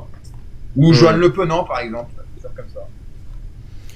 Ouais, et c'est Damien Della Santa qui s'est entraîné, qui a entraîné les jeunes joueurs à part. Et au fur et à mesure des exercices et des entraînements, ils les ont intégrés petit à petit avec le groupe professionnel là aujourd'hui. On va venir sur une information qui est aussi une grosse information que hier on a manqué parce qu'elle est tombée assez tard, elle est tombée autour des 20h à peu près. C'est le directeur financier de l'OL qui est sur le départ. Donc voilà, après Laurent Prudhomme, maintenant c'est le directeur financier. Donc c'est Baptiste Vipré qui va quitter l'OL prochainement dans le cadre d'une réorganisation du club. Il est arrivé il y a à peine plus d'un an. Donc aussi là on voit qu'il y a des tournantes là-dessus. Il n'y a pas que au niveau des entraîneurs qu'on fait tourner. Moi ce que je retiens de tout ça, c'est que bizarrement, on pourrait utiliser cette réorganisation pour le passage devant la DNCG, en te faisant dire tout simplement que je donne la responsabilité à lui et lui de ce qui nous a posé problème cette saison. Il l'a fait déjà par le passé et il pourrait très bien le refaire là. Maintenant, la DNCG sera pas dupe non plus, hein. Mais je pense que les réorganisations, là, tout va, ça commence à me saouler. Parce que ça a rien à voir non plus avec les résultats sportifs. Parce que si on avait atteint nos résultats sportifs, est-ce qu'il y aurait eu autant de va-et-vient? Ça, on le saura jamais, mais je me pose la question. Ouais, de toute façon, c'est tellement le bordel dans ce club que franchement, c'est compliqué. Ouais, donc on a même oublié là, ce détail-là, tu vois. Ouais, là, on voit que, ouais, bon, il y a le directeur Financier, ouais, qui sera, de l'OL. qui serait sur le départ, donc pour une réorganisation. Alors, c'est un peu compliqué. Alors après, c'est vrai que ça fait quand même 1 an qu'il est là et la dette de l'OL fait qu'augmenter. Donc, c'est vrai que tu te dis, bon, le mec est peut-être pas très fiable, donc je le connais pas personnellement. Mais après, est-ce que c'est judicieux de se séparer de son directeur financier à moins de 3 semaines de la DNCG? Ouais. Ça montre encore que c'est pas sérieux parce que la DNCG va se dire en fait, peut se dire, moi je suis pas dans les papiers ou quoi, mais peut se dire, bah écoutez, vous êtes gentil, mais vous nous dites que vous allez régulariser l'histoire, mais vous virez votre directeur financier. Donc voilà, donc je sais pas, sincèrement, je sais pas si voilà. Après, il est peut-être aussi, pour l'instant, hein, il est pas viré, hein, il est pas, voilà, logiquement, il est sur le départ. C'est le Progrès qui annonce ça. Tout comme Laurent Prudhomme, hein, pour l'instant, c'est pas officialisé. Logiquement, les deux seraient plus là normalement. De toute façon, Prudhomme, on voit bien qu'il est plus à aucun match, donc c'est pas pour rien. Mais pour quelle raison, d'après toi, ça tarde à être officialisé, par exemple, le départ de Laurent Prudhomme? Qu'est-ce qui pourrait pousser un club à retarder ça? Peut-être qu'on attend la fin de saison, peut-être, sincèrement, peut-être qu'on va même pas l'officialiser. Hein. Tu sais, c'est tellement... Moi, tu vois, il y a un truc qui m'a choqué, sincèrement. Alors, on est le 8 mai, ok. Mais je pense que tous les supporters lyonnais donc, vont sur le site de temps en temps, olweb.fr, et je pense que vous avez vu quand même qu'il y a quand même on relate les conférences de presse. Et là, aujourd'hui, voilà, moi je m'en sers pour mes articles, des choses comme ça, parce que je peux pas être en conférence de presse, voilà, forcément. Donc je m'en sers. Et en fait, aujourd'hui, là, en fait, alors ça a peut-être été fait, hein, mais bon, je me suis connecté à 16h, c'était toujours pas fait. En fait, aujourd'hui, on a vu qu'il n'y avait rien. On avait juste un lien sur le site, le site pour la conférence de presse de Nicolas Tagliafico. Voilà. Mais sinon, pour le reste, il n'y avait rien. Donc, on pouvait voir en vidéo cette conférence de presse. Mais il n'y avait pas les conférences de presse relatées. Alors, je ne sais pas si c'est parce que c'est un jour férié. Voilà. Ou si c'est parce que le club, on n'a plus rien à faire. Là, c'est pareil. Moi, je surveille l'académie. Et il y a quand même, et je fais sur Ferveur Lyonnaise, voilà, je fais ce qu'on appelle la page OL Academy. Donc je fais chaque lundi, mardi, voire mercredi, là je l'ai fait aujourd'hui, parce qu'il y avait l'applique, la PL International Cup, qui est tombée, donc qui s'est finie hier, donc je me suis dit je vais faire tout en même temps. Donc il y a eu les U17 qui ont joué, et les U19. Et ben pareil sur le club, enfin sur le site, depuis je crois le 22 avril ou le 14 avril pour les U17 ou U19, il n'y a plus de résultats, tu vois. Donc je sais pas si c'est parce que c'est un jour férié ou quoi, mais bon voilà, tu vois, de toute façon c'est toujours pareil. Hein. De toute façon, moi il y a un truc que après je te laisse parler, il y a un truc que je trouve ça de l'amateurisme total, et il y avait ça sous Aulas. Hein. Et je le dis, c'est les conférences de presse. On nous dit à chaque fois, oui, rendez-vous à 12h30, à midi. Il n'y a pas une conférence de presse, sincèrement, qui commence à l'heure. Ouais. Franchement, tu vois tous les grands clubs, la Juve, le Barça, le Real, tous ces clubs-là, la conférence, même le PSG, hein, voilà, même peut-être d'autres petits clubs, le FC Nantes et tout, je ne suis pas à leur conférence, mais tous ces clubs-là sont à l'heure. L'OL, à chaque fois, il y a 10, 20, des fois 30 minutes de retard. Et ça, tu vois, c'est un manque de respect par rapport aux journalistes qui se déplacent. C'est un manque de respect par rapport aux supporters parce qu'on leur donne un horaire. Et c'est un manque de respect par rapport au foot, tout simplement. Voilà. J'en ai regardé quelques-unes, ouais, des conférences de presse avec jusqu'à 45 minutes de retard. Là. Voilà, et ça, je suis désolé. Et ça, tu vois, personne ne dit rien. Ça, c'est hallucinant. OL Play, c'est pareil. Je suis pas là pour critiquer le club. Absolument, j'adore le club. On aime tous le club. Mais OL Play, c'est pareil. Moi, j'ai OL Play. Sincèrement, le nombre de bugs qu'il y a sur cette chaîne, des fois, tu as pas le match. Des fois, sincèrement, c'est pénible et c'est pas sérieux. Et le problème, c'est que ça dure et personne ne leur dit rien. Dans une société, je sais pas, moi, par exemple, je prends un exemple comme Apple ou Samsung, ou Amazon, je sais pas, des grosses sociétés, je pense que les réunions, si t'arrives en retard, ça va pas le faire, tu vois. Et le problème, c'est que personne ne dit rien. Et ça, c'est un truc de fou, tu vois. C'est un truc qui, moi, me dépasse. Quand tu veux être un grand club, tu te dois d'être à l'heure. C'est un minimum pour le respect pour tout le monde, tu vois. Et quand t'as 5 minutes, 6 minutes de retard, à la limite, ok. Mais quand t'as 45 minutes de retard, c'est pas possible au bout d'un moment, voilà. Belka est pas forcément de ton avis. Il a dit dans tous les clubs, il y a des retards sur la conférence de presse. Ah, mais je veux bien, mais 45 minutes, voilà quoi. Moi, je suis la Juve, bec et ongle, parce que je suis aussi, de par mes origines, et en plus, j'adore la Juve.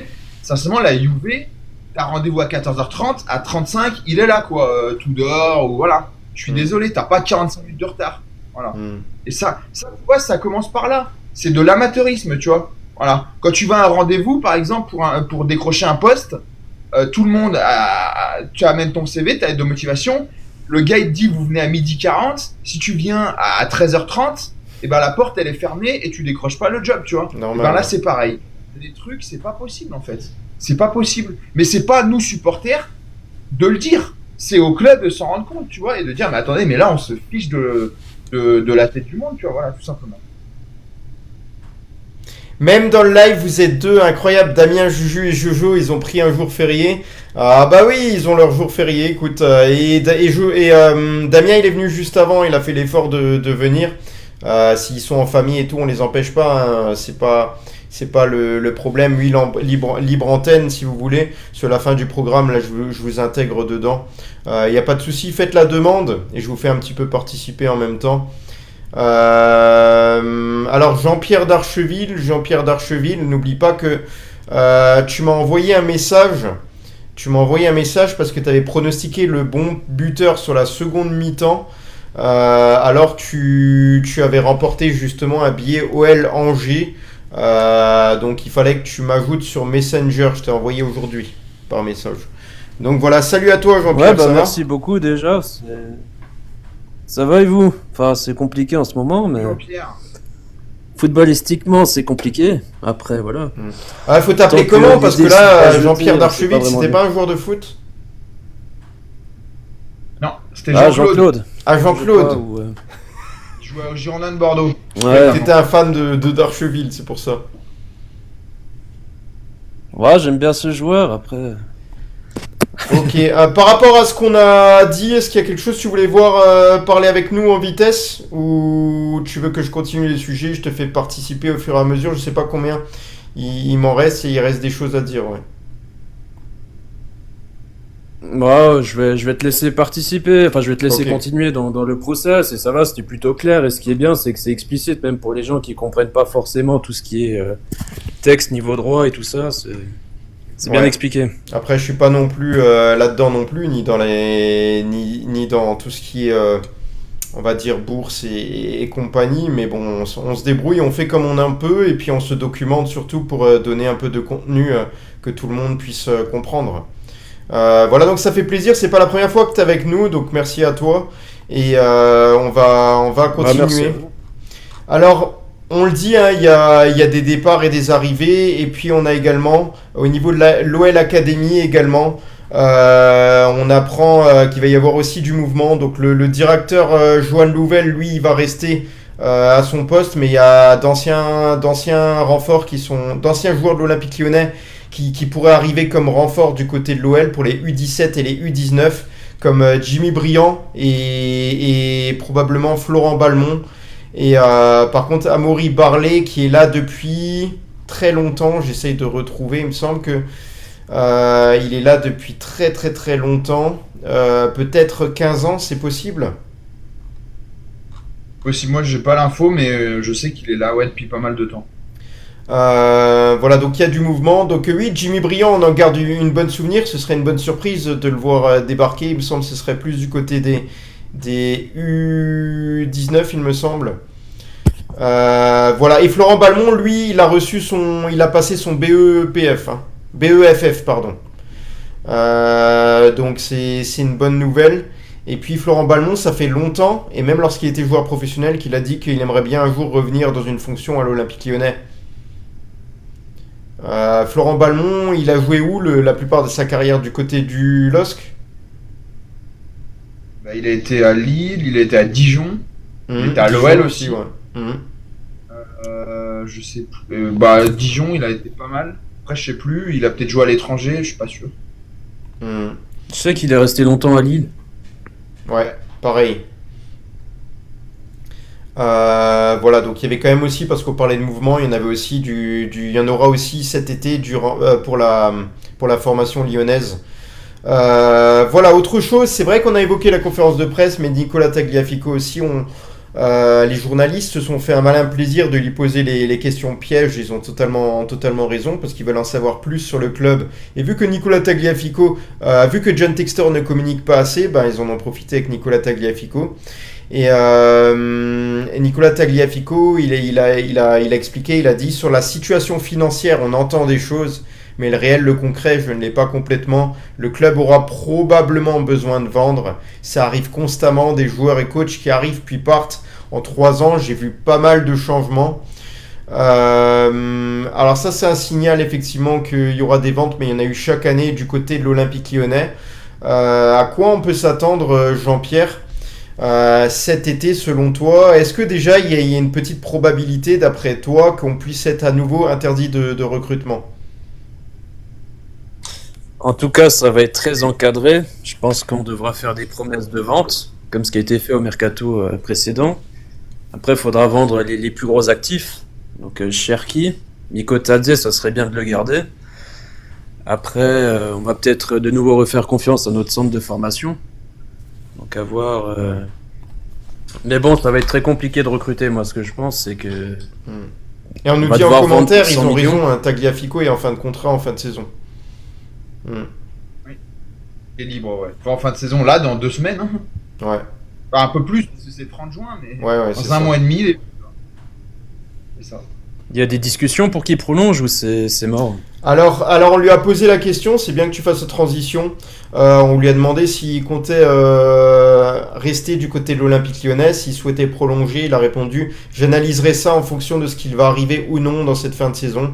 C'est ce que je répète depuis longtemps, je vais tout donner, nous allons tout donner pour ces 2 matchs là qui restent, Monaco et Angers. Nous attendons de voir ce qui va se passer sur cette fin de saison. Et si nous nous qualifions pour la Ligue des Champions, ensuite je pourrai prendre une décision sur mon avenir. Ça veut dire que il prend en compte également, parce qu'il a envie d'être compétitif encore 1 ou 2 ans en Europe, et ça veut dire que si Lyon arrive à toucher par miracle une place en Ligue des Champions, ça augmente les chances pour lui de rester du côté de l'Olympique Lyonnais. Mais si par contre l'OL n'atteint pas cet objectif-là, il peut se poser des questions et réfléchir. Ça pourrait être très bien un premier rôle ou un second rôle dans un très grand club européen, on ne le sait pas. Ça peut être aussi intéressant pour une fin de carrière. Finir dans son pays natal est aussi une solution qu'il peut envisager ou au Brésil. Mais il pense qu'il a encore les cannes pour avoir. Il pense qu'il a encore le niveau du championnat européen. Il pense qu'il peut encore évoluer dans ce championnat européen pour 1 ou 2 ans. Maintenant, il va faire des choix. Et il a aussi expliqué ce qui peut jouer également. C'est comment il se sent à Lyon. Et là il a répondu clairement: j'ai récemment déménagé pour pouvoir découvrir d'autres coins de la ville. Je voulais être au cœur de la ville et je me sens bien ici. Au club aussi, j'ai joué mon 100e match contre Lens dimanche et je sens cet attachement de la part des gens et les bonnes ondes. J'aimerais qu'on ait plus de points, mais à titre personnel, je suis dans une bonne période. Je me sens bien au club et dans la ville. Donc il a déménagé sur Lyon encore une fois, alors qu'on savait que sa femme a vécu un drame du côté de Lyon. Donc ça peut être une bonne nouvelle forcément, parce qu'il pourrait très bien s'attacher et se dire ça fait pas si longtemps que ça qu'il a déménagé, mais je pense que c'est un joueur compétitif et il sera à l'écoute de toutes les offres. Ouais. Greg, sur le cas Tagliafico, est-ce qu'il a été très clair justement dans ses explications, ou c'est surtout de la communication pour rassurer tout le monde? Bah, déjà, on va répondre à Fanoël. Donc, Textor sera là la semaine prochaine, oui. Il sera à Monaco et il sera normalement au Groupama Stadium pour le dernier match contre Angers. Voilà. Pour assister à son magnifique feu d'artifice. Ensuite, Tagliafico, non, moi je pense que sincèrement il va partir. Il va partir. La façon dont il le dit aujourd'hui en conférence de presse, ça veut tout dire. Ça veut dire bon bah voilà, écoutez, moi j'aime ce club, il y a pas de souci, je le respecte, je le remercie, mais moi j'ai besoin, je vais aller voir ailleurs. De toute façon, il avait laissé entendre que sans Ligue des Champions, même avec une Ligue des Champions, il n'était pas sûr de rester. Là, sans Ligue des Champions, on sait même pas ce que va en advenir du club. S'il va aller en Ligue 2, s'il va rester en Ligue 1, s'il va pouvoir faire la Coupe d'Europe, enfin bref, c'est un bordel sans nom, donc je pense qu'il va partir. Il y a eu des discussions, hein, moi de ce que je sais, les dirigeants il y a quelques temps ont essayé de le prolonger, sauf que bah il n'y a pas eu d'accord tout simplement. Et puis en plus Tagliafico, oui, il a l'Argentine, mais il a aussi des offres, notamment ouais, il y a l'Ajax, j'ai vu. Je sais qu'il y a la Juve qui cherche un latéral gauche. Et sincèrement, il ferait pas tâche à la Juve, bien au contraire. En plus, je crois qu'il a un passeport italien, il me semble. Donc voilà, il serait même pas extra-communautaire. Donc à mon avis, non, je pense que tout simplement Tagliafico ne sera plus là dans quelques temps. Voilà. Donc il faut profiter de ces deux derniers matchs avec nous, parce que je pense que malheureusement, il sera plus là, quoi. Jean-Pierre, je l'avais fait un petit peu le portrait de Nicolas Tagliafico du côté de l'Olympique Lyonnais. Quelle image tu garderais de Nicolas Tagliafico? Qu'est-ce qu'il a apporté à l'Olympique Lyonnais? Et en quoi c'est un joueur essentiel ou non, d'après toi? Parce que chacun a son avis sur la situation, même si je pense que les supporters lyonnais ont plutôt tous le même avis sur son apport du côté de l'OL et sur le fait qu'il est ultra important. Ouais, bah, il a une attitude irréprochable, c'est le leader du vestiaire. C'est un leader sur le terrain, c'est le premier à faire le premier pressing. Donc ça serait vraiment une grosse perte. Après, voilà, est-ce qu'on peut lui en vouloir de partir entre guillemets libre? Je ne sais pas, mais en tout cas, ça va être une grosse perte. Ouais. Projection, ouais, on avait parlé un petit peu du futur match face à l'AS Monaco. Et Paulo Fonseca, lui aussi, il en a parlé et il a dit nous aurons probablement plus d'espace à Monaco que face à Lens, qui est probablement une des équipes les plus défensives affrontées à domicile. Mais il nous faudra aussi bien défendre en principauté vu le potentiel offensif de l'AS Monaco. Donc il pense qu'il y aura plus d'espace et qu'on aura des opportunités à se créer, comme on aurait aimé le faire face à Lens. Là, ce ne sera pas forcément en attaque placée, on aura des situations pour contrer également. Et l'AS Monaco va aussi vouloir prendre des points, bien sûr, parce qu'ils savent très bien que même s'ils sont bien placés pour disputer la Ligue des Champions, une défaite, pour eux, ce serait catastrophique. Ce serait très mauvais parce que ça voudrait dire que sur le dernier match, ils ont quand même la pression, même si c'est un club qui sait aussi la gérer. Mais bon, la pression se vit quand même un peu mieux du côté de l'AS Monaco que à l'Olympique Lyonnais devant ton public. Ouais, non, mais c'est clair que. En plus, Monaco va jouer à Lens le dernier match, donc on sait jamais Lens ce que peut donner. Et c'est aussi une des plus belles ambiances de Ligue 1 aussi côté lensois. J'avais assisté l'année dernière à un match à Lens. C'était vraiment pas mal. Ouais, ils vont vouloir finir sur une bonne note. En plus, ça se trouve, je sais pas, mais ce sera peut-être la dernière de Will Steele, peut-être la dernière de Facundo Medina aussi, qui a fait d'ailleurs un énorme match contre nous. Voilà. Mais bon, peu importe. Mais au-delà de ça, non, ouais, je pense que Monaco, de toute façon, sera revanchard. Moi, je m'attends à un match un peu comme l'an dernier où on gagne, je crois que c'est un but de Baldé, je crois, dans la dernière seconde, où Maitland-Niles rentre, il fait un super centre pour Baldé. Je m'attends un peu à un match comme ça, c'est-à-dire un match archi ouvert entre deux équipes. Monaco aime pas défendre, on le sait, hein. On l'a vu en Ligue des Champions, notamment face à Benfica, où ils ont fait beaucoup d'erreurs. Nous, on n'aime pas défendre, voilà. Donc ça va être un match, je pense, un peu tout feu tout flamme. Voilà, intéressant. Maintenant, est-ce que on va gagner? Je sais pas.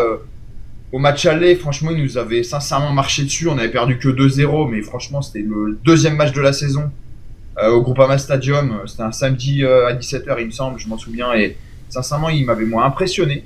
Après, ils ont totalement baissé le pied. Mais en tout cas, ce sera un gros match. C'est une équipe européenne. Faut pas oublier qu'on affronte une équipe de Ligue des Champions, parce qu'ils étaient en Ligue des Champions cette année.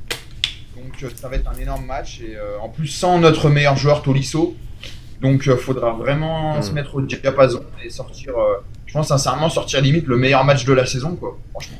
Je vous annonce qu'en marge de ce match face à Monaco, on aura une nouvelle rubrique dans notre émission qui est notamment en veille de match et qui sera fait par Jojo et Juju, que vous connaissez très bien sur les réseaux. Analyse et statistiques de Juju et Jojo. Donc voilà, ils vont nous sortir tous les chiffres pour ce match. C'était une proposition de leur part et elle est très intéressante, je trouve. Et moi, j'aime bien aussi tout ce qui est chiffres. Selon toi, Jean-Pierre, quelles sont les chances de l'Olympique Lyonnais de s'imposer du côté de l'AS Monaco, à ton avis? Ça va être délicat déjà à voir si les joueurs sont affectés par tout ce qui est extra sportif. Je pense qu'il y aura cet impact. Après, il y a le manque de Tolisso qui est primordial, et il y a la défense aussi où on n'est pas trop serein. Après, moi j'aimerais bien une victoire, mais bon, ça va être compliqué. Bien sûr, faut gagner, ils le savent. C'est un nul, c'est un mauvais résultat, donc faut gagner absolument, pour encore croire au miracle. Voilà. Mais ça sera pas simple du tout, quoi. Parce que depuis le match de Manchester United, on est. De quoi, Jean-Pierre? T'as dit quoi, Manchester? Non, je disais depuis le match de Manchester United, on a du mal dans le jeu et on sent l'équipe affectée. Voilà, j'espère que ça va pas finir en fiasco la saison. C'est ce que je disais en début d'émission. Je trouve que, je sais pas pourquoi, depuis United, mais on a une poisse absolue. Je sais pas, alors j'ai dit qu'il y avait la petite éclaircie Rennes, mais bon, Rennes, sincèrement, c'est vraiment très faible, franchement. Donc là, bien sûr, content pour eux qu'ils se maintiennent, mais bon, on va vraiment faire qu'ils se renforcent. Mais sincèrement, ouais, depuis United, on a fait des très mauvais choix. Et puis alors, on n'a pas de chance, quoi. Voilà, Tolisso là, qui fait un bon match contre Rennes. Lens, pareil. Moi, j'ai vu qu'il est sorti contre Lens.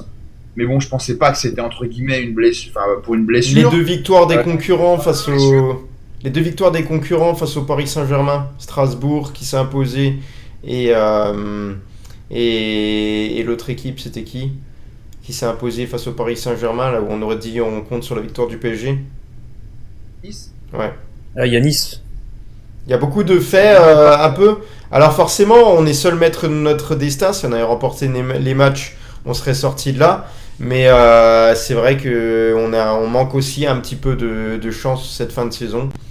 Mais bon, on peut en vouloir qu'à nous-mêmes, on l'a déjà répété, il fallait avoir un minimum de points. Et puis Paulo Fonseca avait dit également que s'il avançait il terminait la saison avec les mêmes statistiques qu'ils ont là, il finirait avec 69 points, c'est ça? 67 points, je sais plus, il a dit quelque chose comme ça.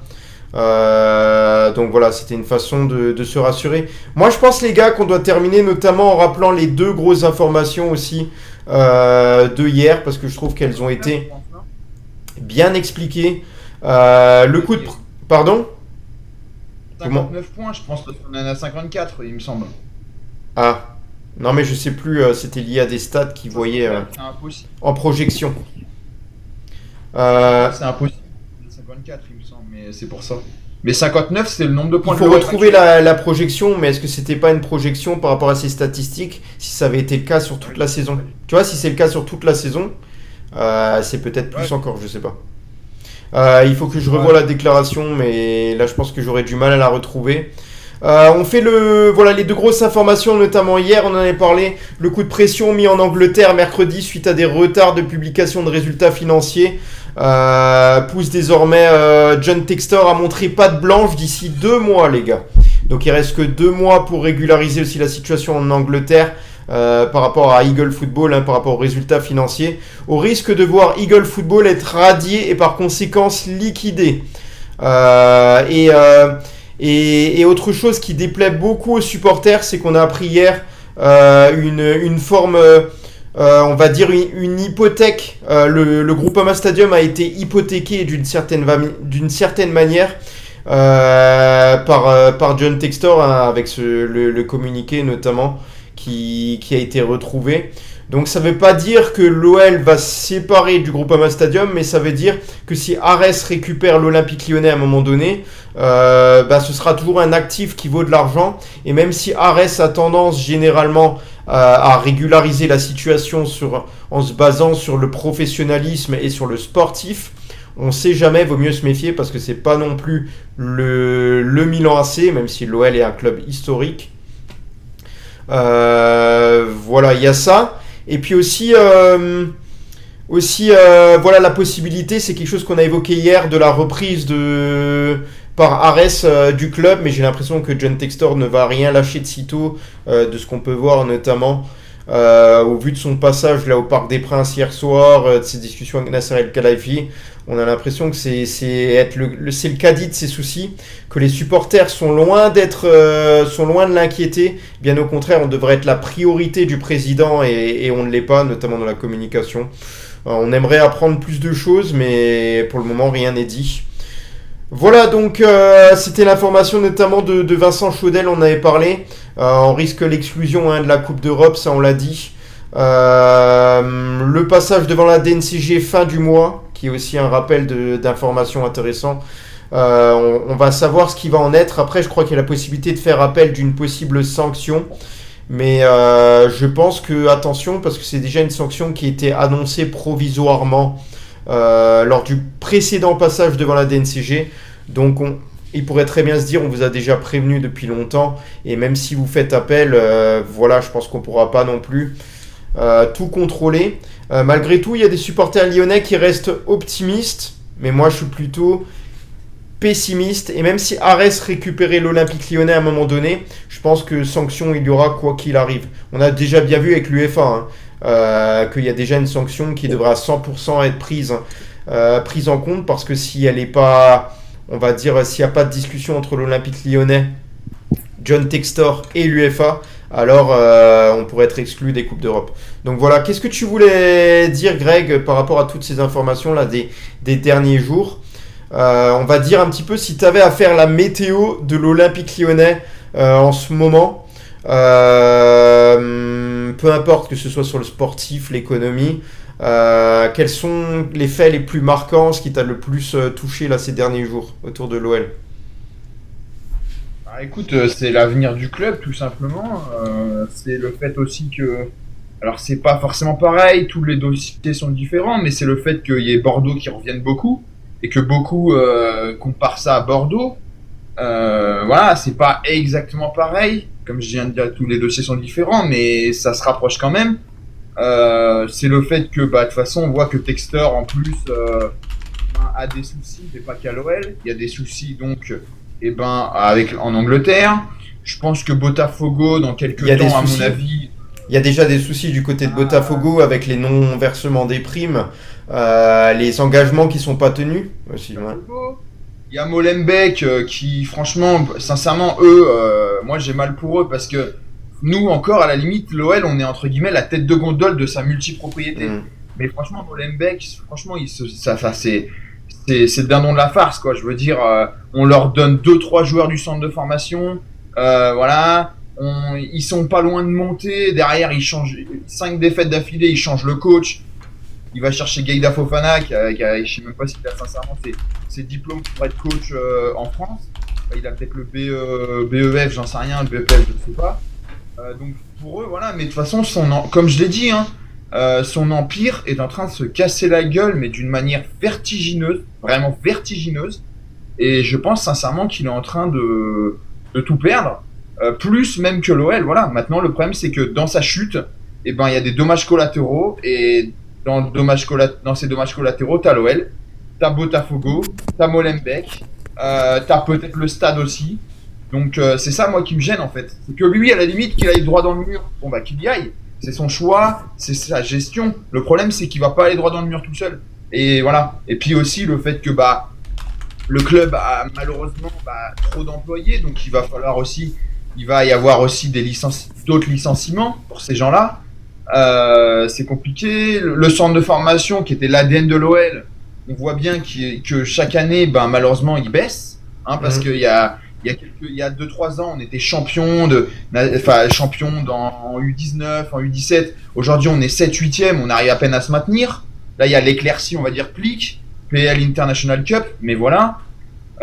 Donc sincèrement, c'est compliqué, quoi. Puis il y a aussi beaucoup de jeunes qui n'ont pas signé leur contrat pro, qui sont encore en contrat aspirant et qui vont pas signer, je pense, leur contrat pro parce que ils auront peur de pas jouer et ils ont peur aussi de l'avenir. Donc sincèrement, l'avenir, il est sombre. Je dis pas qu'on va descendre en Ligue 2. Selon Belka, je crois, il a dit, Hugo Guimet a expliqué que le club n'était pas mort. Moi, je pense pas que le club est mort. Moi, ce que j'ai vraiment peur, en fait, c'est que, ok, si on est en Ligue 1, c'est bien, mais c'est très bien. Mais le problème, c'est qu'en fait, on va régresser d'année en année. C'est-à-dire qu'on va perdre des joueurs, on va réduire la masse salariale et ainsi de suite. Et en fait, c'est au final sportivement qu'on va devoir, après, tu vois, lutter pour la première partie de tableau. Puis dans 2 ans, dans 2 ans, pour pas être 15e, 18e. Et tu vois, on va descendre et on va couler petit à petit. Moi, c'est surtout ça, en fait, qui me fait. Sincèrement, qu'on descende en Ligue 2 direct, j'ai pas du mal à y croire, mais avec tout ce qui se passe, il y a quand même Arès, on va dire, qui est derrière aussi, et une épée de Damoclès. C'est pas la meilleure solution, mais c'est une solution parmi tant d'autres. Et que vont faire les associés aussi les associés autour de... Il y a plein de trucs, il y a plein de questions qui se posent, bien sûr. John Textor. Salut Nicolas, comment va? On finit avec toi et Jean-Pierre, là, on fait 5 minutes et après c'est terminé, donc je te laisse t'exprimer sur ce que tu veux. Je connais pas ton prénom, je sais plus ton prénom. Olivier. Ça avait été évoqué lors Olivier. Bonsoir à tous. Moi, je suis très très inquiet. Franchement, pour pas dire autre chose, j'espère que Arès va éponger les dettes, va nous sauver la tête. Voilà, c'est tout ce que j'espère parce que Textor n'a plus rien à faire dans ce club. Moi, je pense ça. Il est en train de nous couler petit à petit. Comment ça se fait qu'on n'a pas payé 200 000 euros, les impôts, les collations des joueurs. Romain Molina l'a très bien dit dans sa vidéo. De jour à jour, en fait, on en apprend et de jour en jour, on creuse, quoi. On creuse un peu plus la dette et... Jules a dit chaque jour une autre mauvaise nouvelle. Quelle sera la nouvelle de demain? Alors les gars, on le fait vraiment pas exprès parce qu'on a envie d'avoir aussi plus d'infos positives. Franchement, moi j'ai hâte de voir la fin de tout ça et c'est vrai que moi la meilleure solution que je vois, en tout cas à court terme, ce serait que Arès se dire mais là c'est le bordel total et qu'ils arrivent à tout récupérer d'un moyen ou d'un autre, tu vois. Mais le problème c'est avec Crystal Palace aussi apparemment, je sais pas... Tu veux dire par rapport aux ventes départ? Non, c'est par rapport à... Je me suis trompé, excuse-moi. C'est par rapport à l'Olympique Lyonnais. Apparemment, Textor se sera allié à une autre holding pour faire plus d'actionnaires de son côté. Oh, il a encore fait un autre montage, t'es en train de me dire. Voilà. Donc, mais bon, moi, ce qui m'énerve aussi, c'est que le gars, tu vois, il fait un crédit pour rembourser un autre crédit, ce qui est totalement interdit en France. Ah, ok. Donc, voilà, il va chercher à droite à gauche des sponsors, il gratte un peu de partout de l'argent, mais plus ça va, plus il va chercher de l'argent et plus en fait la dette, c'est à 145 millions, soi-disant Edouard G. L'avait dit sur Top Gun, sur BFM. Donc je sais plus qui croire, moi. Je marche sur des œufs. Alors Dams nous dit ce serait pas une bonne chose que Arès reprenne. Alors si tu pouvais nous donner des explications, parce que au contraire, ce que Arès justement veut faire, c'est pas de gérer le club sur le plan sportif là pendant une période indéfinie à très long terme. C'est surtout pour remettre le club sur de bons pieds, pour qu'il soit justement après il soit vendable justement. Qu'il puisse y avoir un repreneur qui se dit bah oui, moi je suis intéressé par ce projet là, qu'il le reprend à un certain prix et que le club soit intéressant à ce moment-là. Et c'est vrai que je suis d'accord avec Greg, parce que Greg avait dit quelque chose d'intéressant. Arès ne ferait pas de l'OL, on va dire, il ferait pas dans l'humain. Je pense qu'il ferait surtout, c'est-à-dire que si maintenant ils ont l'occasion de revendre à un très bon prix l'Olympique Lyonnais, mais pas forcément un très bon repreneur, ils le feront. Ils vont être un petit peu sans cœur, quoi, à ce moment-là. Mais si tu as un bon repreneur qui propose une certaine somme, qui est très intéressant pour eux et qui en plus a un projet intéressant, là ça pourrait être bien. Mais à court terme, on voit pas de solution, on essaye de chercher, on essaye de creuser. Les prochains jours, on va apprendre autre chose. Est-ce que pendant 2-3 ans, l'Olympique Lyonnais va être sauvé, je sais pas, par un autre crédit? Encore une fois, John Textor va trouver de l'argent ailleurs. Et c'est pour ça aussi que cette saison, on a vu notamment au niveau des transferts, on a vu à travers d'autres clubs des joueurs qui ont été achetés très très cher, et on a trouvé ça très bizarre, Niakate, Mangala, et pourtant c'était des clubs qui étaient mal en point économiquement, et bizarrement on a voulu soit leur acheter des joueurs, soit on l'a fait, quoi. Quand je t'entends parler de Ren Mangala, Olivier, 37 millions, il les vaut pas du tout. Niakate, 31 millions d'euros, c'est alors qu'on avait un excellent Jack O'Brien derrière. avec Clinton Mata, ça leur aurait fait du feu de Dieu. Je sais pas, mais réfléchissez un peu, les gars. Ça, j'ai l'explication pour les transferts de Nottingham. Hein. Ah, Et je t'as vous les l'avais déjà dit, explications. hein. Mais bien sûr, en fait, c'est tout du copinage. Evangelos Marinakis, vous irez voir qui c'est. Un armateur grec qui a, voilà, tout sauf très correct, on va dire, qui est donc propriétaire de Nottingham et qui est donc ami, j'en sais rien, mais bon, en tout cas, ils s'entendent avec Textor. C'est pour ça que, voilà, il lui a repris ses joueurs pour ce prix-là. Parce que un actionnaire correct et qui connaît à peu près le monde du football ne met jamais 35 millions sur Aurel Mangala et encore moins 29 millions sur Niakate. Le problème, c'est que c'est du copinage. Voilà. C'est tout. En fait, c'est pour ça. On le sait, hein, c'est Marinakis qui est derrière et on sait que Textor et Marinakis, des fois, ils font des petits accords, tout ça. Voilà. Vous irez voir qui c'est. Hein, c'est quelqu'un de très connu, notamment en Grèce. Donc voilà pourquoi en fait ça s'est fait. C'est même pas pour du sportif. C'est même pas en fait qu'on s'est trompé. C'est que tout simplement c'était pour entre guillemets mais c'est du texteur, c'est le copinage. Voilà. Je te prends un joueur, Wilfried Zaha, c'est pareil. Hein. C'est texteur qui va le chercher le dernier jour du mercato. C'est pas parce qu'il se dit Wilfried Zaha était exceptionnel à Crystal Palace. C'est peut-être parce qu'il se dit j'ai envie de le voir, nanana, machin, c'est mon truc. C'est pour ça que c'est le bordel et qu'il essaie de tout gérer, voilà, tout simplement. Et ça a été dur pour Pierre Sage de gérer là, ce Wilfried Zaha en plus, parce que c'est un joueur aussi qui ambitionne d'être titulaire et Pierre Sage, il savait qu'il lui fallait un temps d'adaptation et Wilfried Zaha montrait une certaine impatience. Et du coup, ça a créé des tensions. En plus, c'est un homme de caractère, un homme qui montre beaucoup d'irrespect du moment qu'il n'est pas dans son confort. Donc voilà, ça a été difficile de le gérer. Et malgré tout, oui, c'est vrai qu'il fut une saison où en Europe, il était incroyable. En Angleterre, il était incroyable. À Palace, il a été très fort, il a été à United, mais c'est un joueur à problème. Avec la Côte d'Ivoire aussi, hein. Avec la Côte d'Ivoire, il n'a pas été appelé lors de la dernière CAN, c'est pas pour rien, hein. C'est que, ou CAN d'avant, c'est que c'est un joueur à problème, tout simplement. Même si je crois qu'il s'était embrouillé avec le sélectionneur ou des choses comme ça. Voilà, aujourd'hui, il est aux États-Unis, il est à Charlotte. J'ai vu qu'il a mis un but sur penalty il y a 2 ou 3 jours, je crois. Donc voilà, tout simplement. Mais c'est un joueur à problème, voilà. Jean-Pierre, Nicolas, un dernier sujet là à évoquer. Quid des joueurs qu'on va garder, quoi, moi. C'est surtout ça qui me fait peur. Voilà. Des joueurs qu'on va conserver? Alors je pense qu'il y a des joueurs qui vont partir à valeur marchande. Je pense qu'au vu de là où on en est, je mettrais peut-être Malik Fofana dedans. Je mettrais malheureusement Malik Fofana dedans. J'ai envie de le garder, mais il partira selon moi. Ryan Cherki également. Alors lui, ça fait un petit moment qu'il a envie, qu'il souhaite aussi un départ. Corentin Tolisso, moi, je le vois rester, mais c'est vrai que si ça prend une situation catastrophique, on lui en voudra pas s'il fait un autre choix. Des autres joueurs à valeur marchande, je pense que beaucoup de joueurs seront à vendre. À un moment donné, Greg avait dit lors du précédent mercato qu'il y a presque tous les joueurs, je crois que c'est toi qui l'as dit, qui sont à vendre de toute manière. C'est pas toi qui l'as dit ça? C'était pas toi alors. Non, pas forcément, mais bon, voilà. Ouais, c'est une façon de dire qu'il faut récupérer de l'argent au plus vite, ça veut dire qu'ils sont à l'écoute de toutes les offres, c'est ça, sans vouloir accepter forcément. Casperi, sincèrement, je suis pas sûr qu'il reste. Hein. Moi, j'aimerais bien qu'il reste, mais je suis pas sûr qu'il reste. Pareil. Mais tu répondrais quoi à ta question toi-même là, si... Pas si tu avais le choix, mais au vu des exigences et des obligations de vente, qu'est-ce que tu ferais? Déjà, Clinton Mata. Je pense que là, tout le monde va, je pense, être d'accord avec moi. Défense centrale, on ne peut pas le développer. Je pense qu'il va rester Clinton. Après, ça va être dur de garder un peu Maitland-Niles parce que je sais pas pourquoi, je sais pas. Tagliafico aussi, pareil.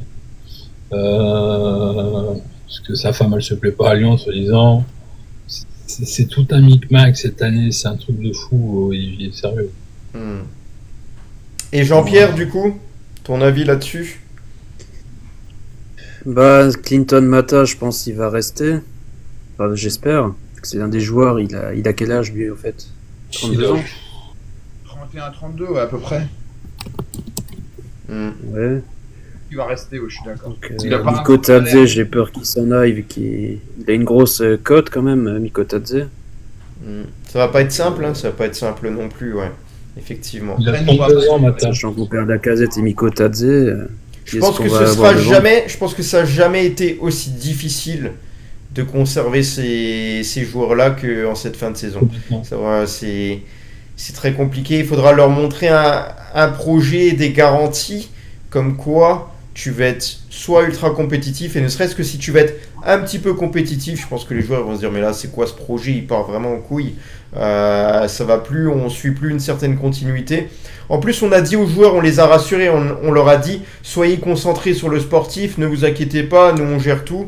Quand à la fin qu'ils auront fini de gérer le sportif et qu'ils vont se pencher un petit peu sur le club et que les agents vont leur expliquer clairement tout ce qui tourne autour, même s'ils ont entendu parler de la plupart des choses, même si Nicolas Tagliafico aurait dit qu'il ne regarde pas les réseaux sociaux. Quoi qu'il arrive, ils en entendront parler, et s'ils ne savent pas, c'est de la communication uniquement, hein, pour moi. Voilà. Bon les gars, on va terminer là-dessus.